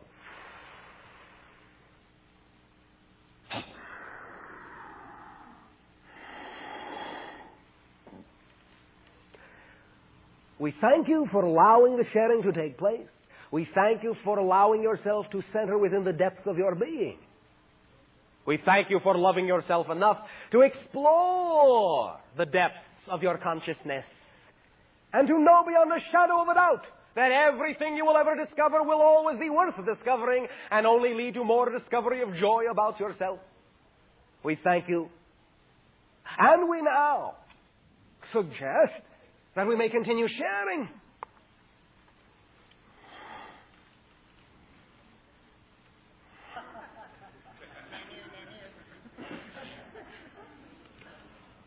All right. Perhaps in the interest, as we know you have been discussing the idea of asking only one question, maybe we should only give one answer. And it will be straight as an arrow if you wish. Proceed. Well, there goes my list of questions. If I only have one, then do you have a message for me? Do I have a message for you? No. Okay. Was that straight enough? Now I have a question. May I ask it? Yes. Do you have a message for yourself? Yes. What is it? Do share. Well, your friend is having a good time.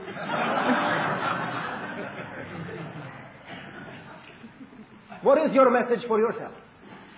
You are among friends who love you. You can share. The screen went blank. The screen went blank.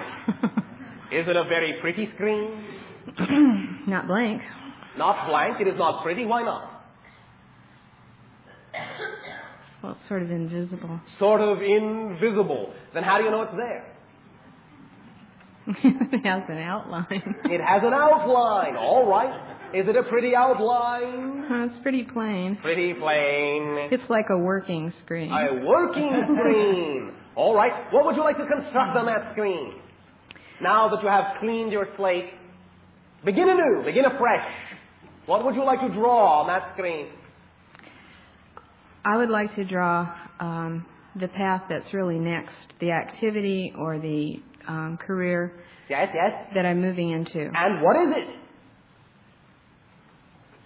What is it? There's so many. There's so many. Then what category do they all fit in? What are they aspects of? What is the overall career that all the different tools and all the different ideas are aspects of? When you mentioned that this was the new year and yes. Halloween, and yes. I had been struggling with this question. Yes.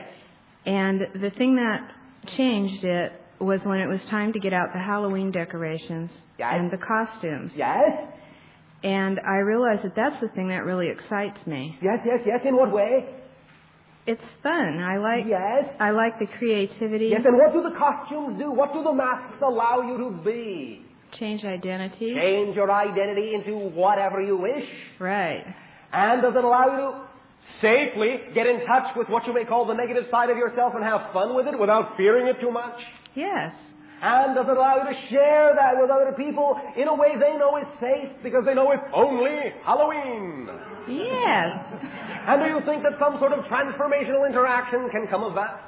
Yes. Do you think some sort of transformational career can come of that? Yes. Just because it's not Halloween now doesn't mean you cannot put on those costumes and play out some ideas with other individuals. Right. Does that seem like that would be a fun career? Very fun. Would it be the fun-est career you can think of? Well, the most fun would be if I could be the first comedian on Esasani. You're already getting a big laugh.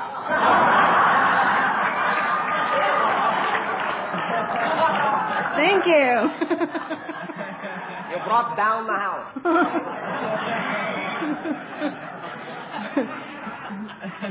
Now, remember that we are always tuning in.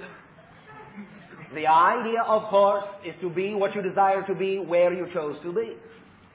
Doesn't mean that we're not receiving you. But do not focus on our civilization as much as your own. The idea is to share joy in your own civilization so your civilization can be helped by you to be like what you imagine our civilization is like. And then we can blend because we'll be on the same frequency. You understand? Got it. And by the way, you certainly will not be the first comedian on Ethasani unless you simply mean from Earth. Right. In the physical. Right. Because there are many of you that are incarnated upon Ethasani, and a lot of you are jokers.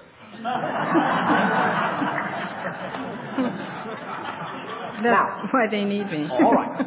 But let us, shall we say, for now, stay grounded, down to earth. How do you translate what you just said into earth terminology? What is it that excites you the most that you would like to do on earth? Well, I got the idea that there might be a need for somebody to do decorating for people for holidays.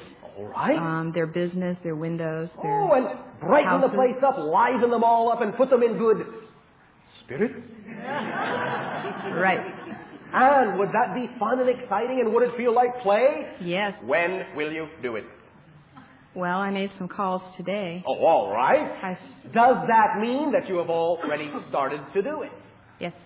And will you begin to do it more and more boldly every day, advertising yourself in every way, shape, or form you think is fun to do so that many people will know that you are there to take advantage of their service? It's a good idea. Oh, thank you very much. Will you do that? Yes. Then, one of the few predictions I can make, if you do that, I predict your life will be full of fun forever, and it will never end. Would you like that prediction to come true? Yes. Then make it so. Allow it to be so by doing it, by being that person and knowing. Knowing what? Beyond the shadow of a doubt. Knowing that when you do what excites you the most, you will be supported. And more, quote unquote, than enough people will call on your services to give you all the abundance you need and allow you to have a good time doing it. Sound like fun? Yes. Thank you for brightening up your corner of the universe. Was that helpful? Yes. Is that sufficient? I want to ask you one more thing. You little sneak. All right. When I was doing some visualization and meditating on my essential crystalline structure. Your essential crystalline structure, yes. What I got were two pyramids that were base to base. Yes. With a sphere in the middle. All right. Touching the edges of the base. All right. And around that was a 9-pointed star. All right. I think, well, I get the impression that I understand the symbolism of the pyramids and the sphere, but I don't know the 9-pointed star, and I don't really get what it is altogether. To some degree, it is what you may call a mandala, and it shows some of the directions of other universal realms that you are connected into. It shows some of the directions of guidance that you can receive, communication channels that you can receive from other places. Oh, one moment.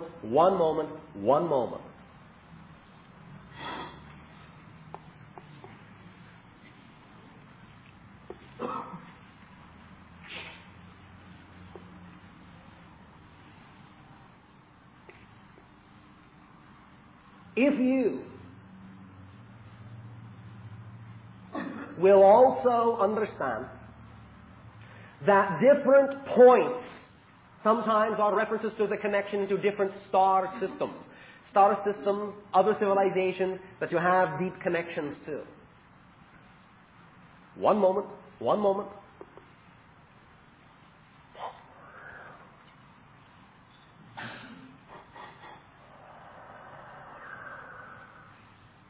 9 in your case is important because of the idea of being 3 triads. To some degree is representative of the connection of Earth, Ethasani, and Sirius.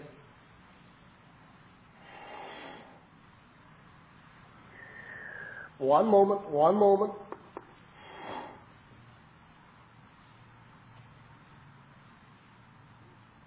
Think, if you wish, in what you may call.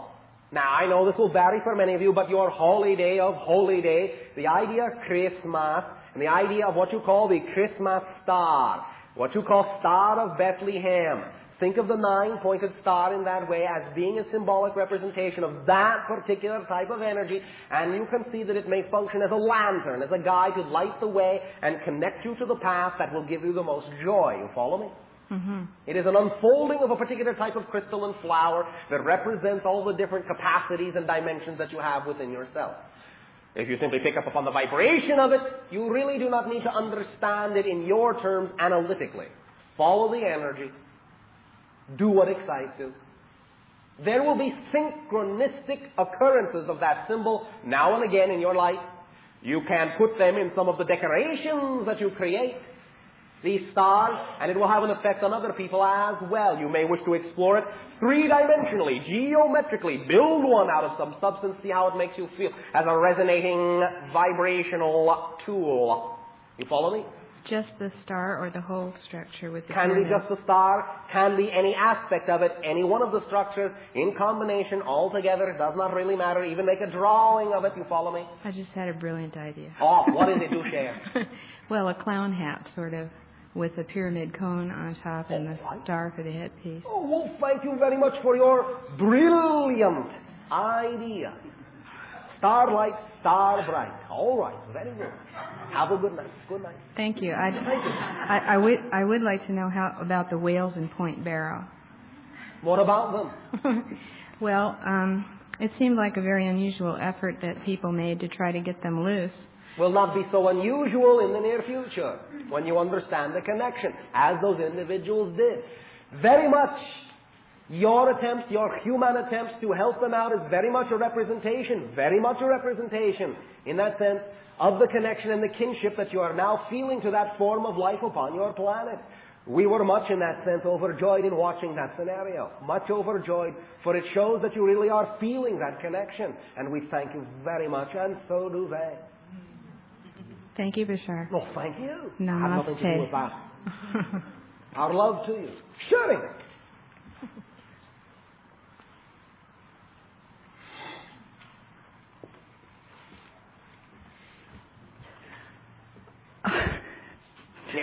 Yes.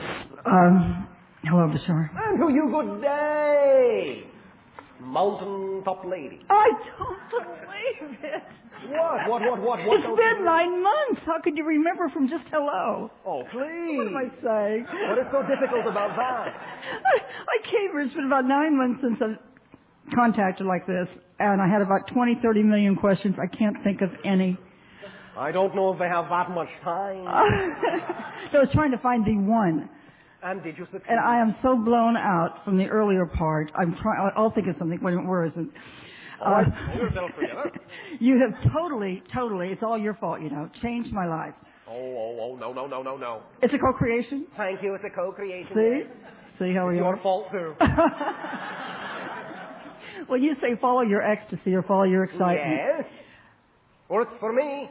It works for me after I found out what that entrance into the fourth density is. There is nothing, this lifetime, I have found quite so exciting. Well, thank you.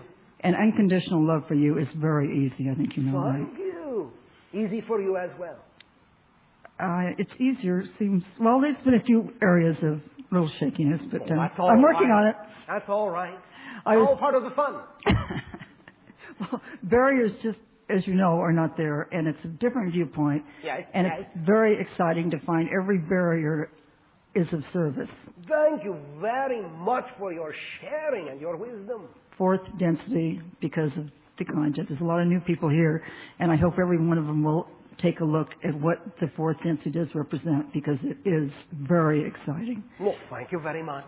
The question I do have one. It's a little one now. It's very little, and it's not serious.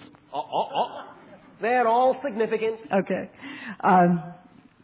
Mirror Mountain is finally getting off the ground. After I finally said to hell with it, it started working, I guess. Thank you very much. After you let go, all the details, yes. Now other people are doing the details.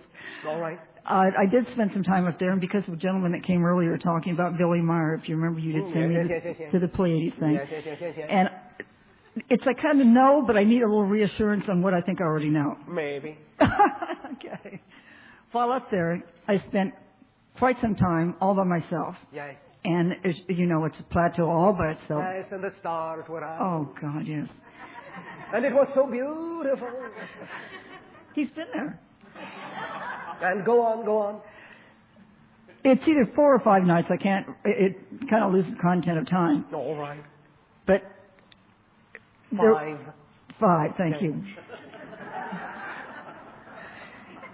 There was something that did come into the vicinity. Yes. And I can't say, I don't know a word. Vibration, frequency, resonance is the best word I can think of. Yes. It woke me up in the middle of the night, I don't know, 2, 3 in the morning. Yes, and it was so strong. One moment. Always one of the most receptive times in your dimensional reality, 3 a.m. Be aware of it. I just would like some reassurance. I know it wasn't from this planet. It feels it was. 5 civilizations, yo-yoing in and out, one after another on 5 successive nights, 5 the number of Earth humanity. 5 kisses to the Earth, 5 touches. You understand? 5 blessings, 5 consecrations, 5 acknowledgements, 5 well wishes. The resonance. Hello. The resonance. As we have talked, there will be another. It's so funny because I don't talk about this to anybody else. You think, be real careful and all this. And here I'm saying it in front of all these people. All what people? Well, I've been very careful about the spaceship landing, as we've discussed, and you sent me to the Pleiades thing. And it's like, you either sound like they're going to lock you up or put you away or go through the death threats that Billy Meyer has and what have you. But I know they're there. I know they're there. All right. Remember again, even though we are there, focus on the Earth. That's your home. That's doing your job, and that's allowing the connection between us to strengthen in its full capacity. Staying with your feet on the ground, doing what excites you on Earth, and being of service. And we thank you for doing that. We thank you for your persistence. Underline that word for all of you. Persistence in what you believe. It does not have to be a struggle. You don't need stamina. Persistence is simply trusting and having the conviction to have the faith that what you know you're all about, you are all about, and nothing else will do. Persistence. What does amen mean? Say again. Amen? Amen? Amen. So be it. So be it. So be it. Thank you for your help. You've carried me through many, many times. You have carried yourself, but I have been delighted to walk arm in arm with you. I felt your energy, and I think your energy has been there to assist many times. One moment. How are you bodily? Are you feeling clearer? After tonight, I don't think anything's going to touch me. I'm going for major surgery on the 9th of this coming month. Since it's a brand new area, brand new time. All right. I was thinking after you talked tonight about this new transformation into like out of leaving the body. It sounded really exciting, I'll have to admit. Who needs it? I know. Wait. But the idea of the 4th density is a little bit more exciting. All right. But it is tempting. Breathe through the 9th. Breathe through it. Breathe and breathe through it. Will you be there to assist? A little bit? I'll take it. There's no such thing as a little bit. Thank you. We, all of you, are completely and totally interpenetrated. You understand? Remember what we said? In every point is the totality. We are there for you completely, as long as you are there for yourself. If you are not whole in your space, we can't reach you. But if you are whole in your space and true to yourself and complete with yourself, we are there for you 100%, not just a little bit. You understand? Yes. The judgments have been something to really work through on yourself. Yes. Yes. I'm sure. Thank you for choosing the appropriate idea and symbol of a mirror. Mirror Mountain. Yes. Ili. In our language. Yes. Ili. Mirror. Iliakar. Ili Akar. Experience. Which literally translated into a mirror image of the self, experiencing the self. And another face of the self. That's exactly what it does. Thank you so much, Bashar. We'll see you in a different... We will see you physically? Someday. You said someday. I'm keeping it to your word. All right. Will I see you physically? I am holding you all to your word as well. Because remember, unless you match our vibration, we do not co-create, and you do not meet us halfway in that world in which we both can exist. So the question can be said to you as well. Many of you have asked over and over again, when we will see you physically? When will you all land? When will we be able to touch you? But understand, our reality, your reality are different frequencies. Unless you meet us halfway, I can ask you the same question. Will I ever see you physically? Will you ever land? All right. Then we will meet someday. I know that. All right. I thank And you. that day is today in the reality that you prefer. Be that reality you prefer, and it will be today before you know it. And again, do we not have to be of fourth density or frequency? Being the reality you prefer to be is fourth density. Ooh. You understand? That's new. Living your dream is what fourth density is. That's the definition.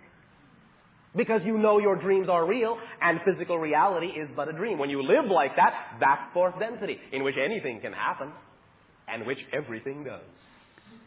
Very exciting. Thank you very much. I love you. Shooting!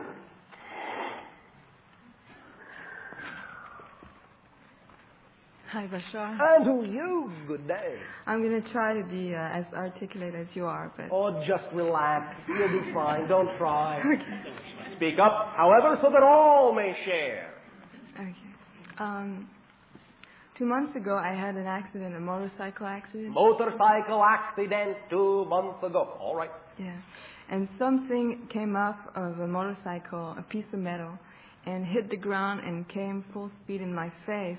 And I had like 15 stitches on my lips. Oh, all right. It looks much better now. I'm happy. Thank God. And, well, when that happened, I was wondering where was my protective guide, because I always thought I had protection. You do. You all do. But again, remember, you choose your reality. You choose to show yourself things in certain ways. You choose to get your attention in certain ways if you will not pay attention in other ways. What did you learn by going through that particular type of experience? I went through a total change of consciousness. In what way? From what to what? I felt like I was reborn, and I was searching for other things that were more positive. All right, very good. Now, may I ask you a question? Go ahead. Thank you. What makes you think you didn't have protection? Did you get killed? No. Perhaps it hit you just hard enough to wake you up. What makes you think that's not protection? It could have killed you. That makes sense. Yes, it does. Did you think about it from that point of view? Yes, I did. All right, then. You know you had protection because you were allowed, and you allowed yourself to go through what you may call a very harrowing and very quick and a very exciting and very immediate experience. And you, in that sense, knew you would be all right. In that sense, you protected yourself. You had the protection. You had the blessing. You blessed yourself. You knew what you were doing. And you did it just enough to wake you up, just to change your direction by going very fast, which shows that you are a very accelerated person. Understand? Yeah. You knew what you were doing. Now, that's not the only way you could have done it. You didn't have to get your attention by hitting yourself in the face. That could have done it. If you will listen to the sound, if you will pay attention to them when they come in, shall we say, a slightly less hazardous form, then perhaps you will wake up with that. If you hear the words, then you will wake up with that. However, you might just be one of those bold people that decides you just have to do it in flare and flash. And that you have to have a reminder, a nice little scar. Oh, yes, that's my badge. I'm very proud of that. That's the day I changed forever. Look at that. What a lovely scar. I'm so precise. You understand? Yes, I do. Now, how do you feel? Since the accident, after the accident, for like 2-3 weeks, I was really scared, and kind of. Good, you processed all your old fears. I had like paranoia, and I knew I was not crazy. I was just going through a change. Yes. And every night after that, since 2 months, I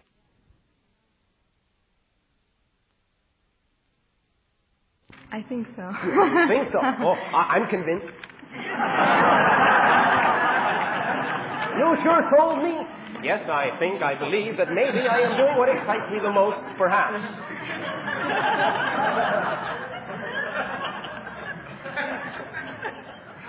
Yes or no? Yes. You are doing what excites you the most? Yes or no? I'm going towards that. When will you do it? Before you answer, let me ask you another question, just to give you something else to think about, if I may I? You may. Yes, thank you. What makes you think that the things you are doing now are things that are on the way towards doing it, as opposed to things that are a part of the doing of the thing? Yeah. Yeah. You said the right way. Thank you. Okay. It is the doing of the thing in all its aspects. Do not discount the process. The process is a part of doing the thing. Enjoy it. Learn from it. It is bringing you the knowledge you want to do the thing you want to do more gloriously. Enjoy where you are. Enjoying where you are is what makes it easier to get where you want to go. Deny where you are and you remove the stepping stones. Understand? Yes. So, enjoy. And you will go full speed ahead, and next time you will not have to smack yourself in the face to change direction. Do you understand? I do. Relax. The new energy coming through is just to acclimatize you to your new self. You're feeling more of yourself, more of the energy you are. It's a vibrational feeling, a vibrant feeling, an exciting feeling. Be that you. Okay? Okay. Is it a deal? It's a deal. It's up to you. Does that help you? Yes. Well, thank you, and pleasant dreams. Thank you. Bye. Hello. Sharing.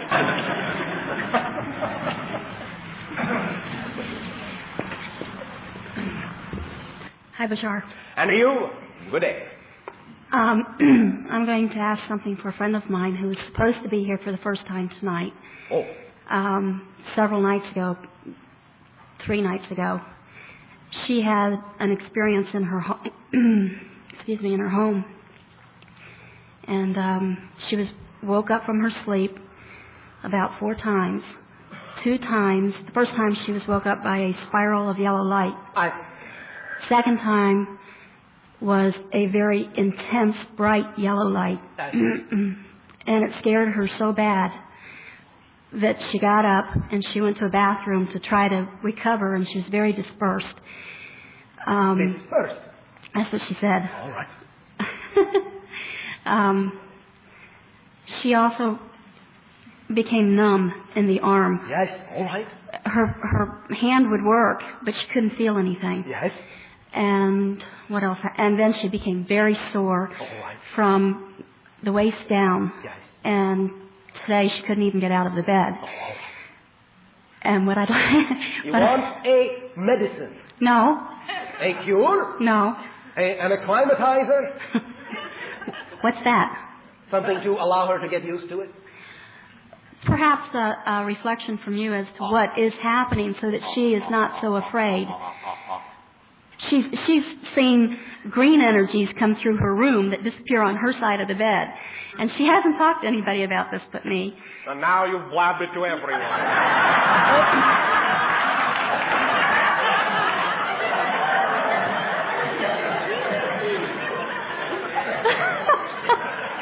Now, did you hear that?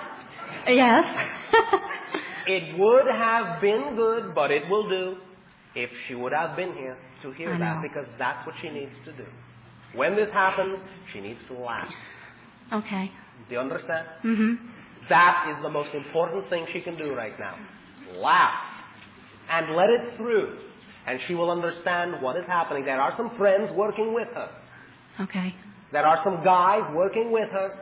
There is, to some degree, physiological interaction going on between one level and another.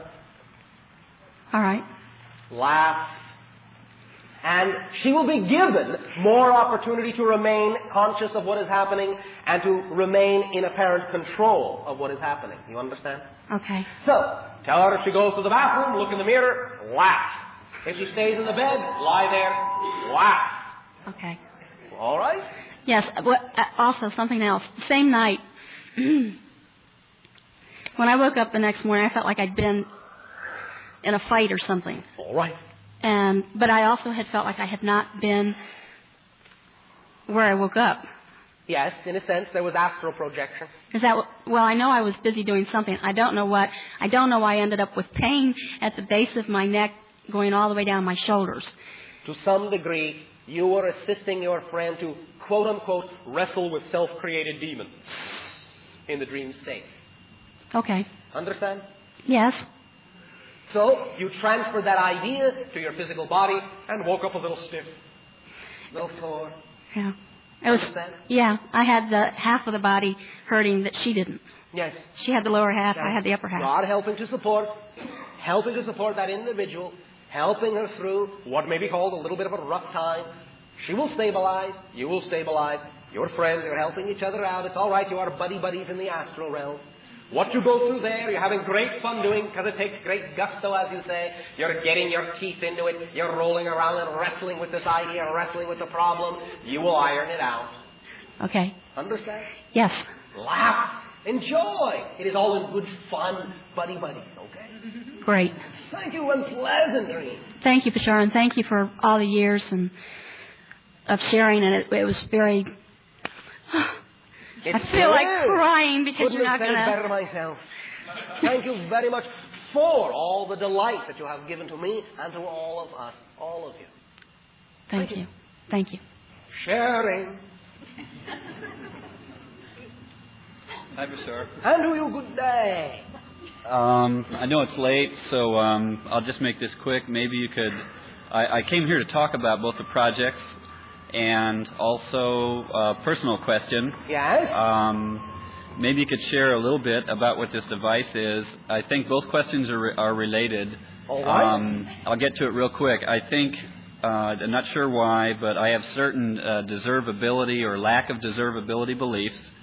I have a project I've been working on 16 years with Global Metabolics, and it relates to, I would just say, the well-being of our human family, but I do not either create enough money or individuals to do what I know I can do, and I find it very frustrating. All right. Also, the same thing in creating a relationship that is really whole and complete with a female that has all of the qualities that I feel I have to share.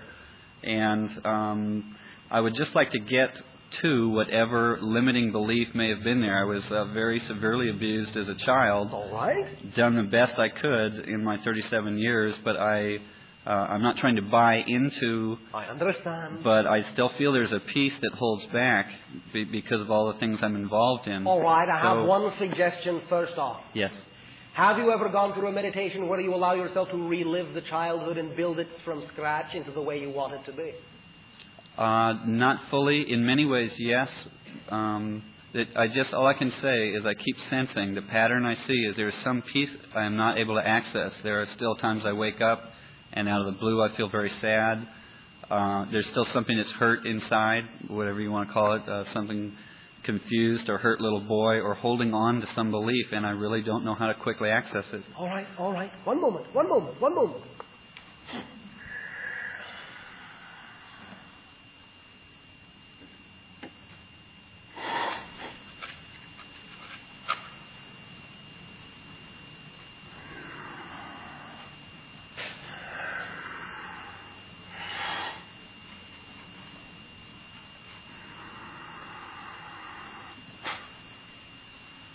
Good day to you, my friend. Hello, my friend. You may address as anima, the idea of the feminine energy, the counterpart of Bashar, from you know as is high. The idea of feminine energy that you seek within yourself, the idea of coming to terms with the idea of the feminine energy within your being. Allow us simply to reflect that what you can do is construct yourself into that feminine version. Construct yourself into that feminine ideal. You know there have been many discussions between Bashar and yourself about the idea of already being equal to that counterpart so that you may draw it into your life. You already have heard those discussions many times, have you not? Yes. Have you ever allowed yourself in your imagination, however, to construct the idea of your feminine self? No, and I don't know what prevents that when I try to. Allow yourself... Because that's what, I know that's what's trying to express. Allow in the yourself compassion. the grace to do so simply in your imagination, to see the idea of a feminine counterpart. It is all right to start out by allowing the feminine counterpart to manifest itself in whatever way she will. You do not have to have any particular expectations of what would appear to be feminine. Just see a counterpart in your imagination and know that it is the feminine idea, the feminine aspect of yourself. For now it can be a placeholder, that is all right. You follow me so far? Yes. Allow yourself to go through all the stages of the idea of that feminine counterpart. Allow it to be a sister. Experience that. Allow it to be a daughter. Experience that. Allow it to be a mother. Experience that. Allow it to be a lover. Experience that. Experience those 4 stages of daughter. And experience the idea of sister. And experience the idea of mother. And experience the idea of lover. Experience all those counterpart aspects of the feminine idea. Allow yourself some time. Allow yourself some conversations with them. Allow them simply to discuss with you their view of you. Allow them to discuss their perspective of you. Sit somewhere and have a very social afternoon with all of them. Invite them in either one at a time or all at once, and sit and have what you may call your tea, and discuss with them just the various aspects of the persona construction that you are choosing to be. Allow them to comment. Allow them to, if you will, redecorate the idea of the house that you are, the house that you have constructed yourself to be. Confer as equals in the idea of why this ought to be so, or how that should be just so and this and such. Take some time and enjoy the exchange and enjoy that communication. Give yourself time to enjoy a creative field that you rarely allow yourself to venture into. The art of artistic conversation with that aspect of yourself, for it is an art. It truly is an art. And feel the warm sunshine of the afternoon, or the introspective cloudy day with the warm hearth crackling away. Be in that cottage having tea with these individuals. Feel at home. Feel that it is your home and that you have invited them in and it is their home too, but they are also, in your terms, consultants. Yes. And they are helping you to redecorate and redefine and redesign the idea of not only your masculine persona, but the whole concept of the feminine side, the whole concept of the cottage, the whole concept of the home, so that it is the warm, cheery, and comfortable and cushioned place that you desire it to be. That it is also what you call now your information cottage, your idea of being connected to the whole world. The new concept of being connected through information, the whole concept of it being a home cottage, so that it is homey, even while it stretches out to encompass the entire information matrix of the universe. Go through this exercise, invite them in, and become delighted with all that they have to share. Very important, very important. Become delighted with their delight in you. Do not be shy. Do not be embarrassed by their delight in you. You deserve to be delighted in that way. Relax with yourself and begin to treat yourself like dessert in that sense, and let them cherish you. Let them delight in you. Let them tell you how they truly feel. Let them love you in that way, and learn to love yourself from being a little boy on up once again. You know how to play in certain levels, but there are certain aspects of yourself that you do not allow yourself to delight in, just because other individuals in your life did not delight in them. Allow these 4 feminine aspects of the daughter, sister, mother, lover to now tell you how much they truly delight in you. Even as I have taken great delight in loving you with my whole heart and cherishing that you would allow me to have this interaction with you. If I could right now, I would smother you with kisses. Understand. Simply that. It is always a joy for us, always a delight, and never something we would refuse in order to hug, in order to cherish, in order to nurture all of you But truly understand, we are not given the opportunity to delight in you unless you truly delight in yourselves. We thank you for allowing us at this time also to share the feminine aspect of the Ethistani world, of which I am a part, of which Bashar is a part, of which many millions of individuals are a part, both in feminine and masculine aspects. We thank you for being bold and strong and willing to blend these ideas within yourself. It was told to you many times before by both Bashar and myself in various ways, in dream states and in physical conversation, that this idea was a communication device. Understand that it is so. Polish and finish. Put on the caps. Be they crystal or be they other insulating material. Does not really matter so much, as long as you have created it out of the craft of your heart. As long as you cherish this idea and you put your heart and your soul into it, as long as it is the symbol of your polished desire and conductivity to all aspects of yourself, it will do the job. And it will work for you, surely, just as it will work for anyone else. It is, in that sense, your magic bag. It is your magic gate, your magic doorway. Use it, for it is your telephone to the stars and your telephone to all aspects of your stellar qualities. Allow us to cherish you by cherishing yourself. I only ask you this favor. Do yourself the favor and allow us to enjoy you in this way. We thank you, we love you, and we bid you a fond and loving good night. I love you too. Thank you. We thank you for the opportunity to share in that conversation as a little bit of an eavesdropper. You have done precise work, and we commend you in that way for the precision and attention to detail. But as was pointed out by Anima, it is yours to use for yourself as well. You deserve it. It's your toy. It is your present in that sense. Give it to yourself as well as making it for other people. Allow yourself now. Allow yourself now to do what Anima has suggested in the comfort of your own timing, in the privacy of your own home if you wish, or out in nature. For the idea of nature being surrounded by the trees and hearing the ocean and sitting in the grass is a very nice place, as we see on your planet, to have tea and conversation. Feel infused with nature, for you know that the spirit of the idea of the entire earth, in your terms, is feminine in aspect. Let it nurture you. Let it treat you as the little child that deserves all the love you know is at your disposal. Enjoy our love to you. We bid you all at this timing to remember that you are God's seeds. Where you have planted yourselves, you will grow. You are capable of anything and everything, positive and negative. But you always have choice. We cannot tell you that enough. You are in control. You have the power.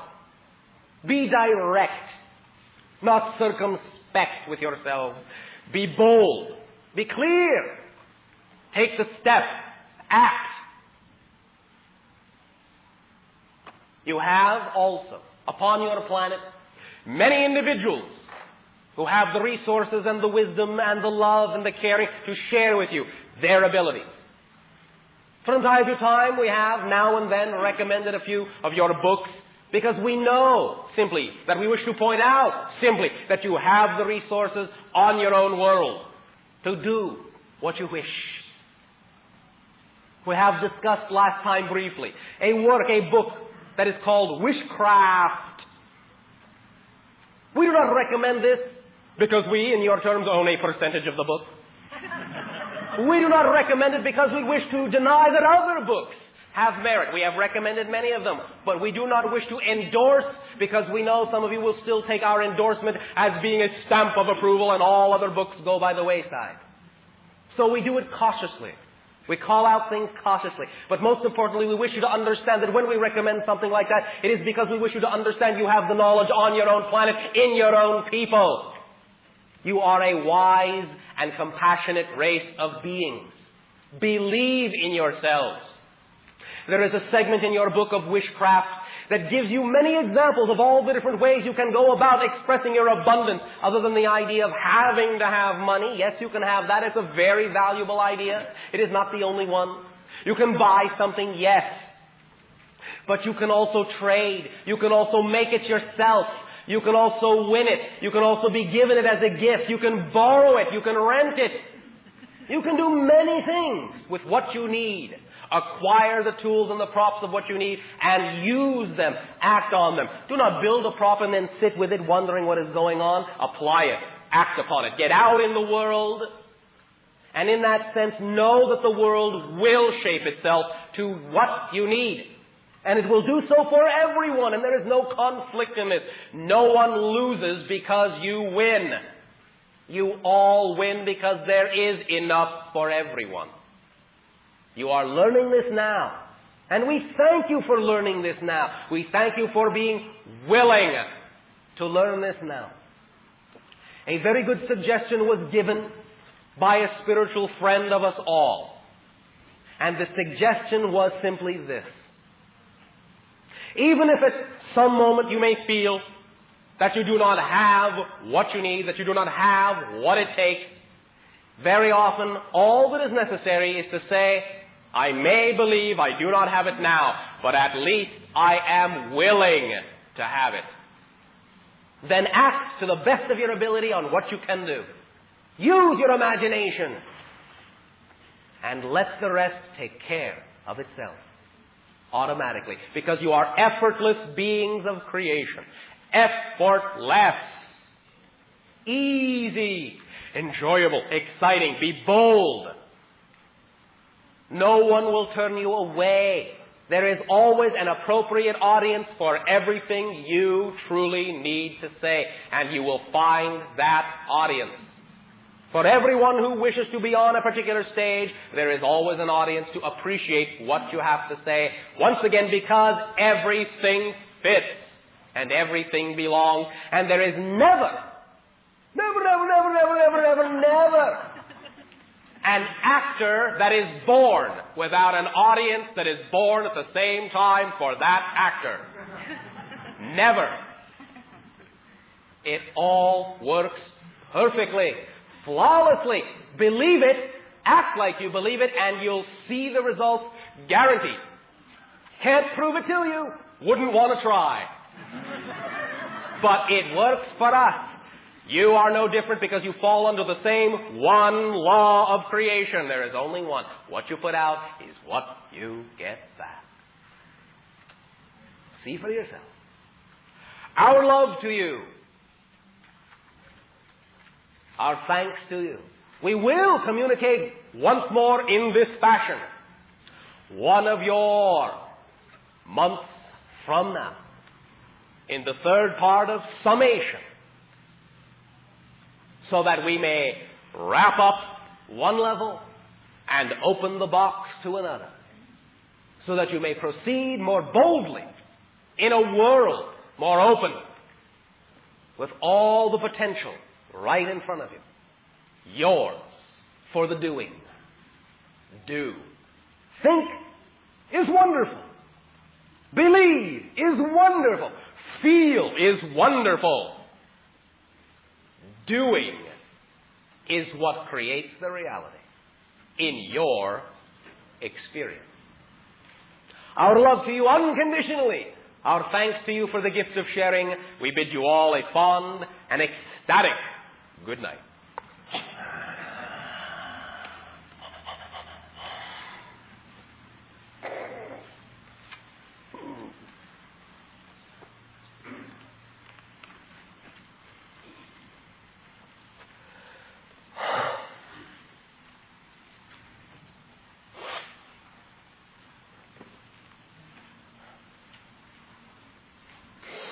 How'd it go?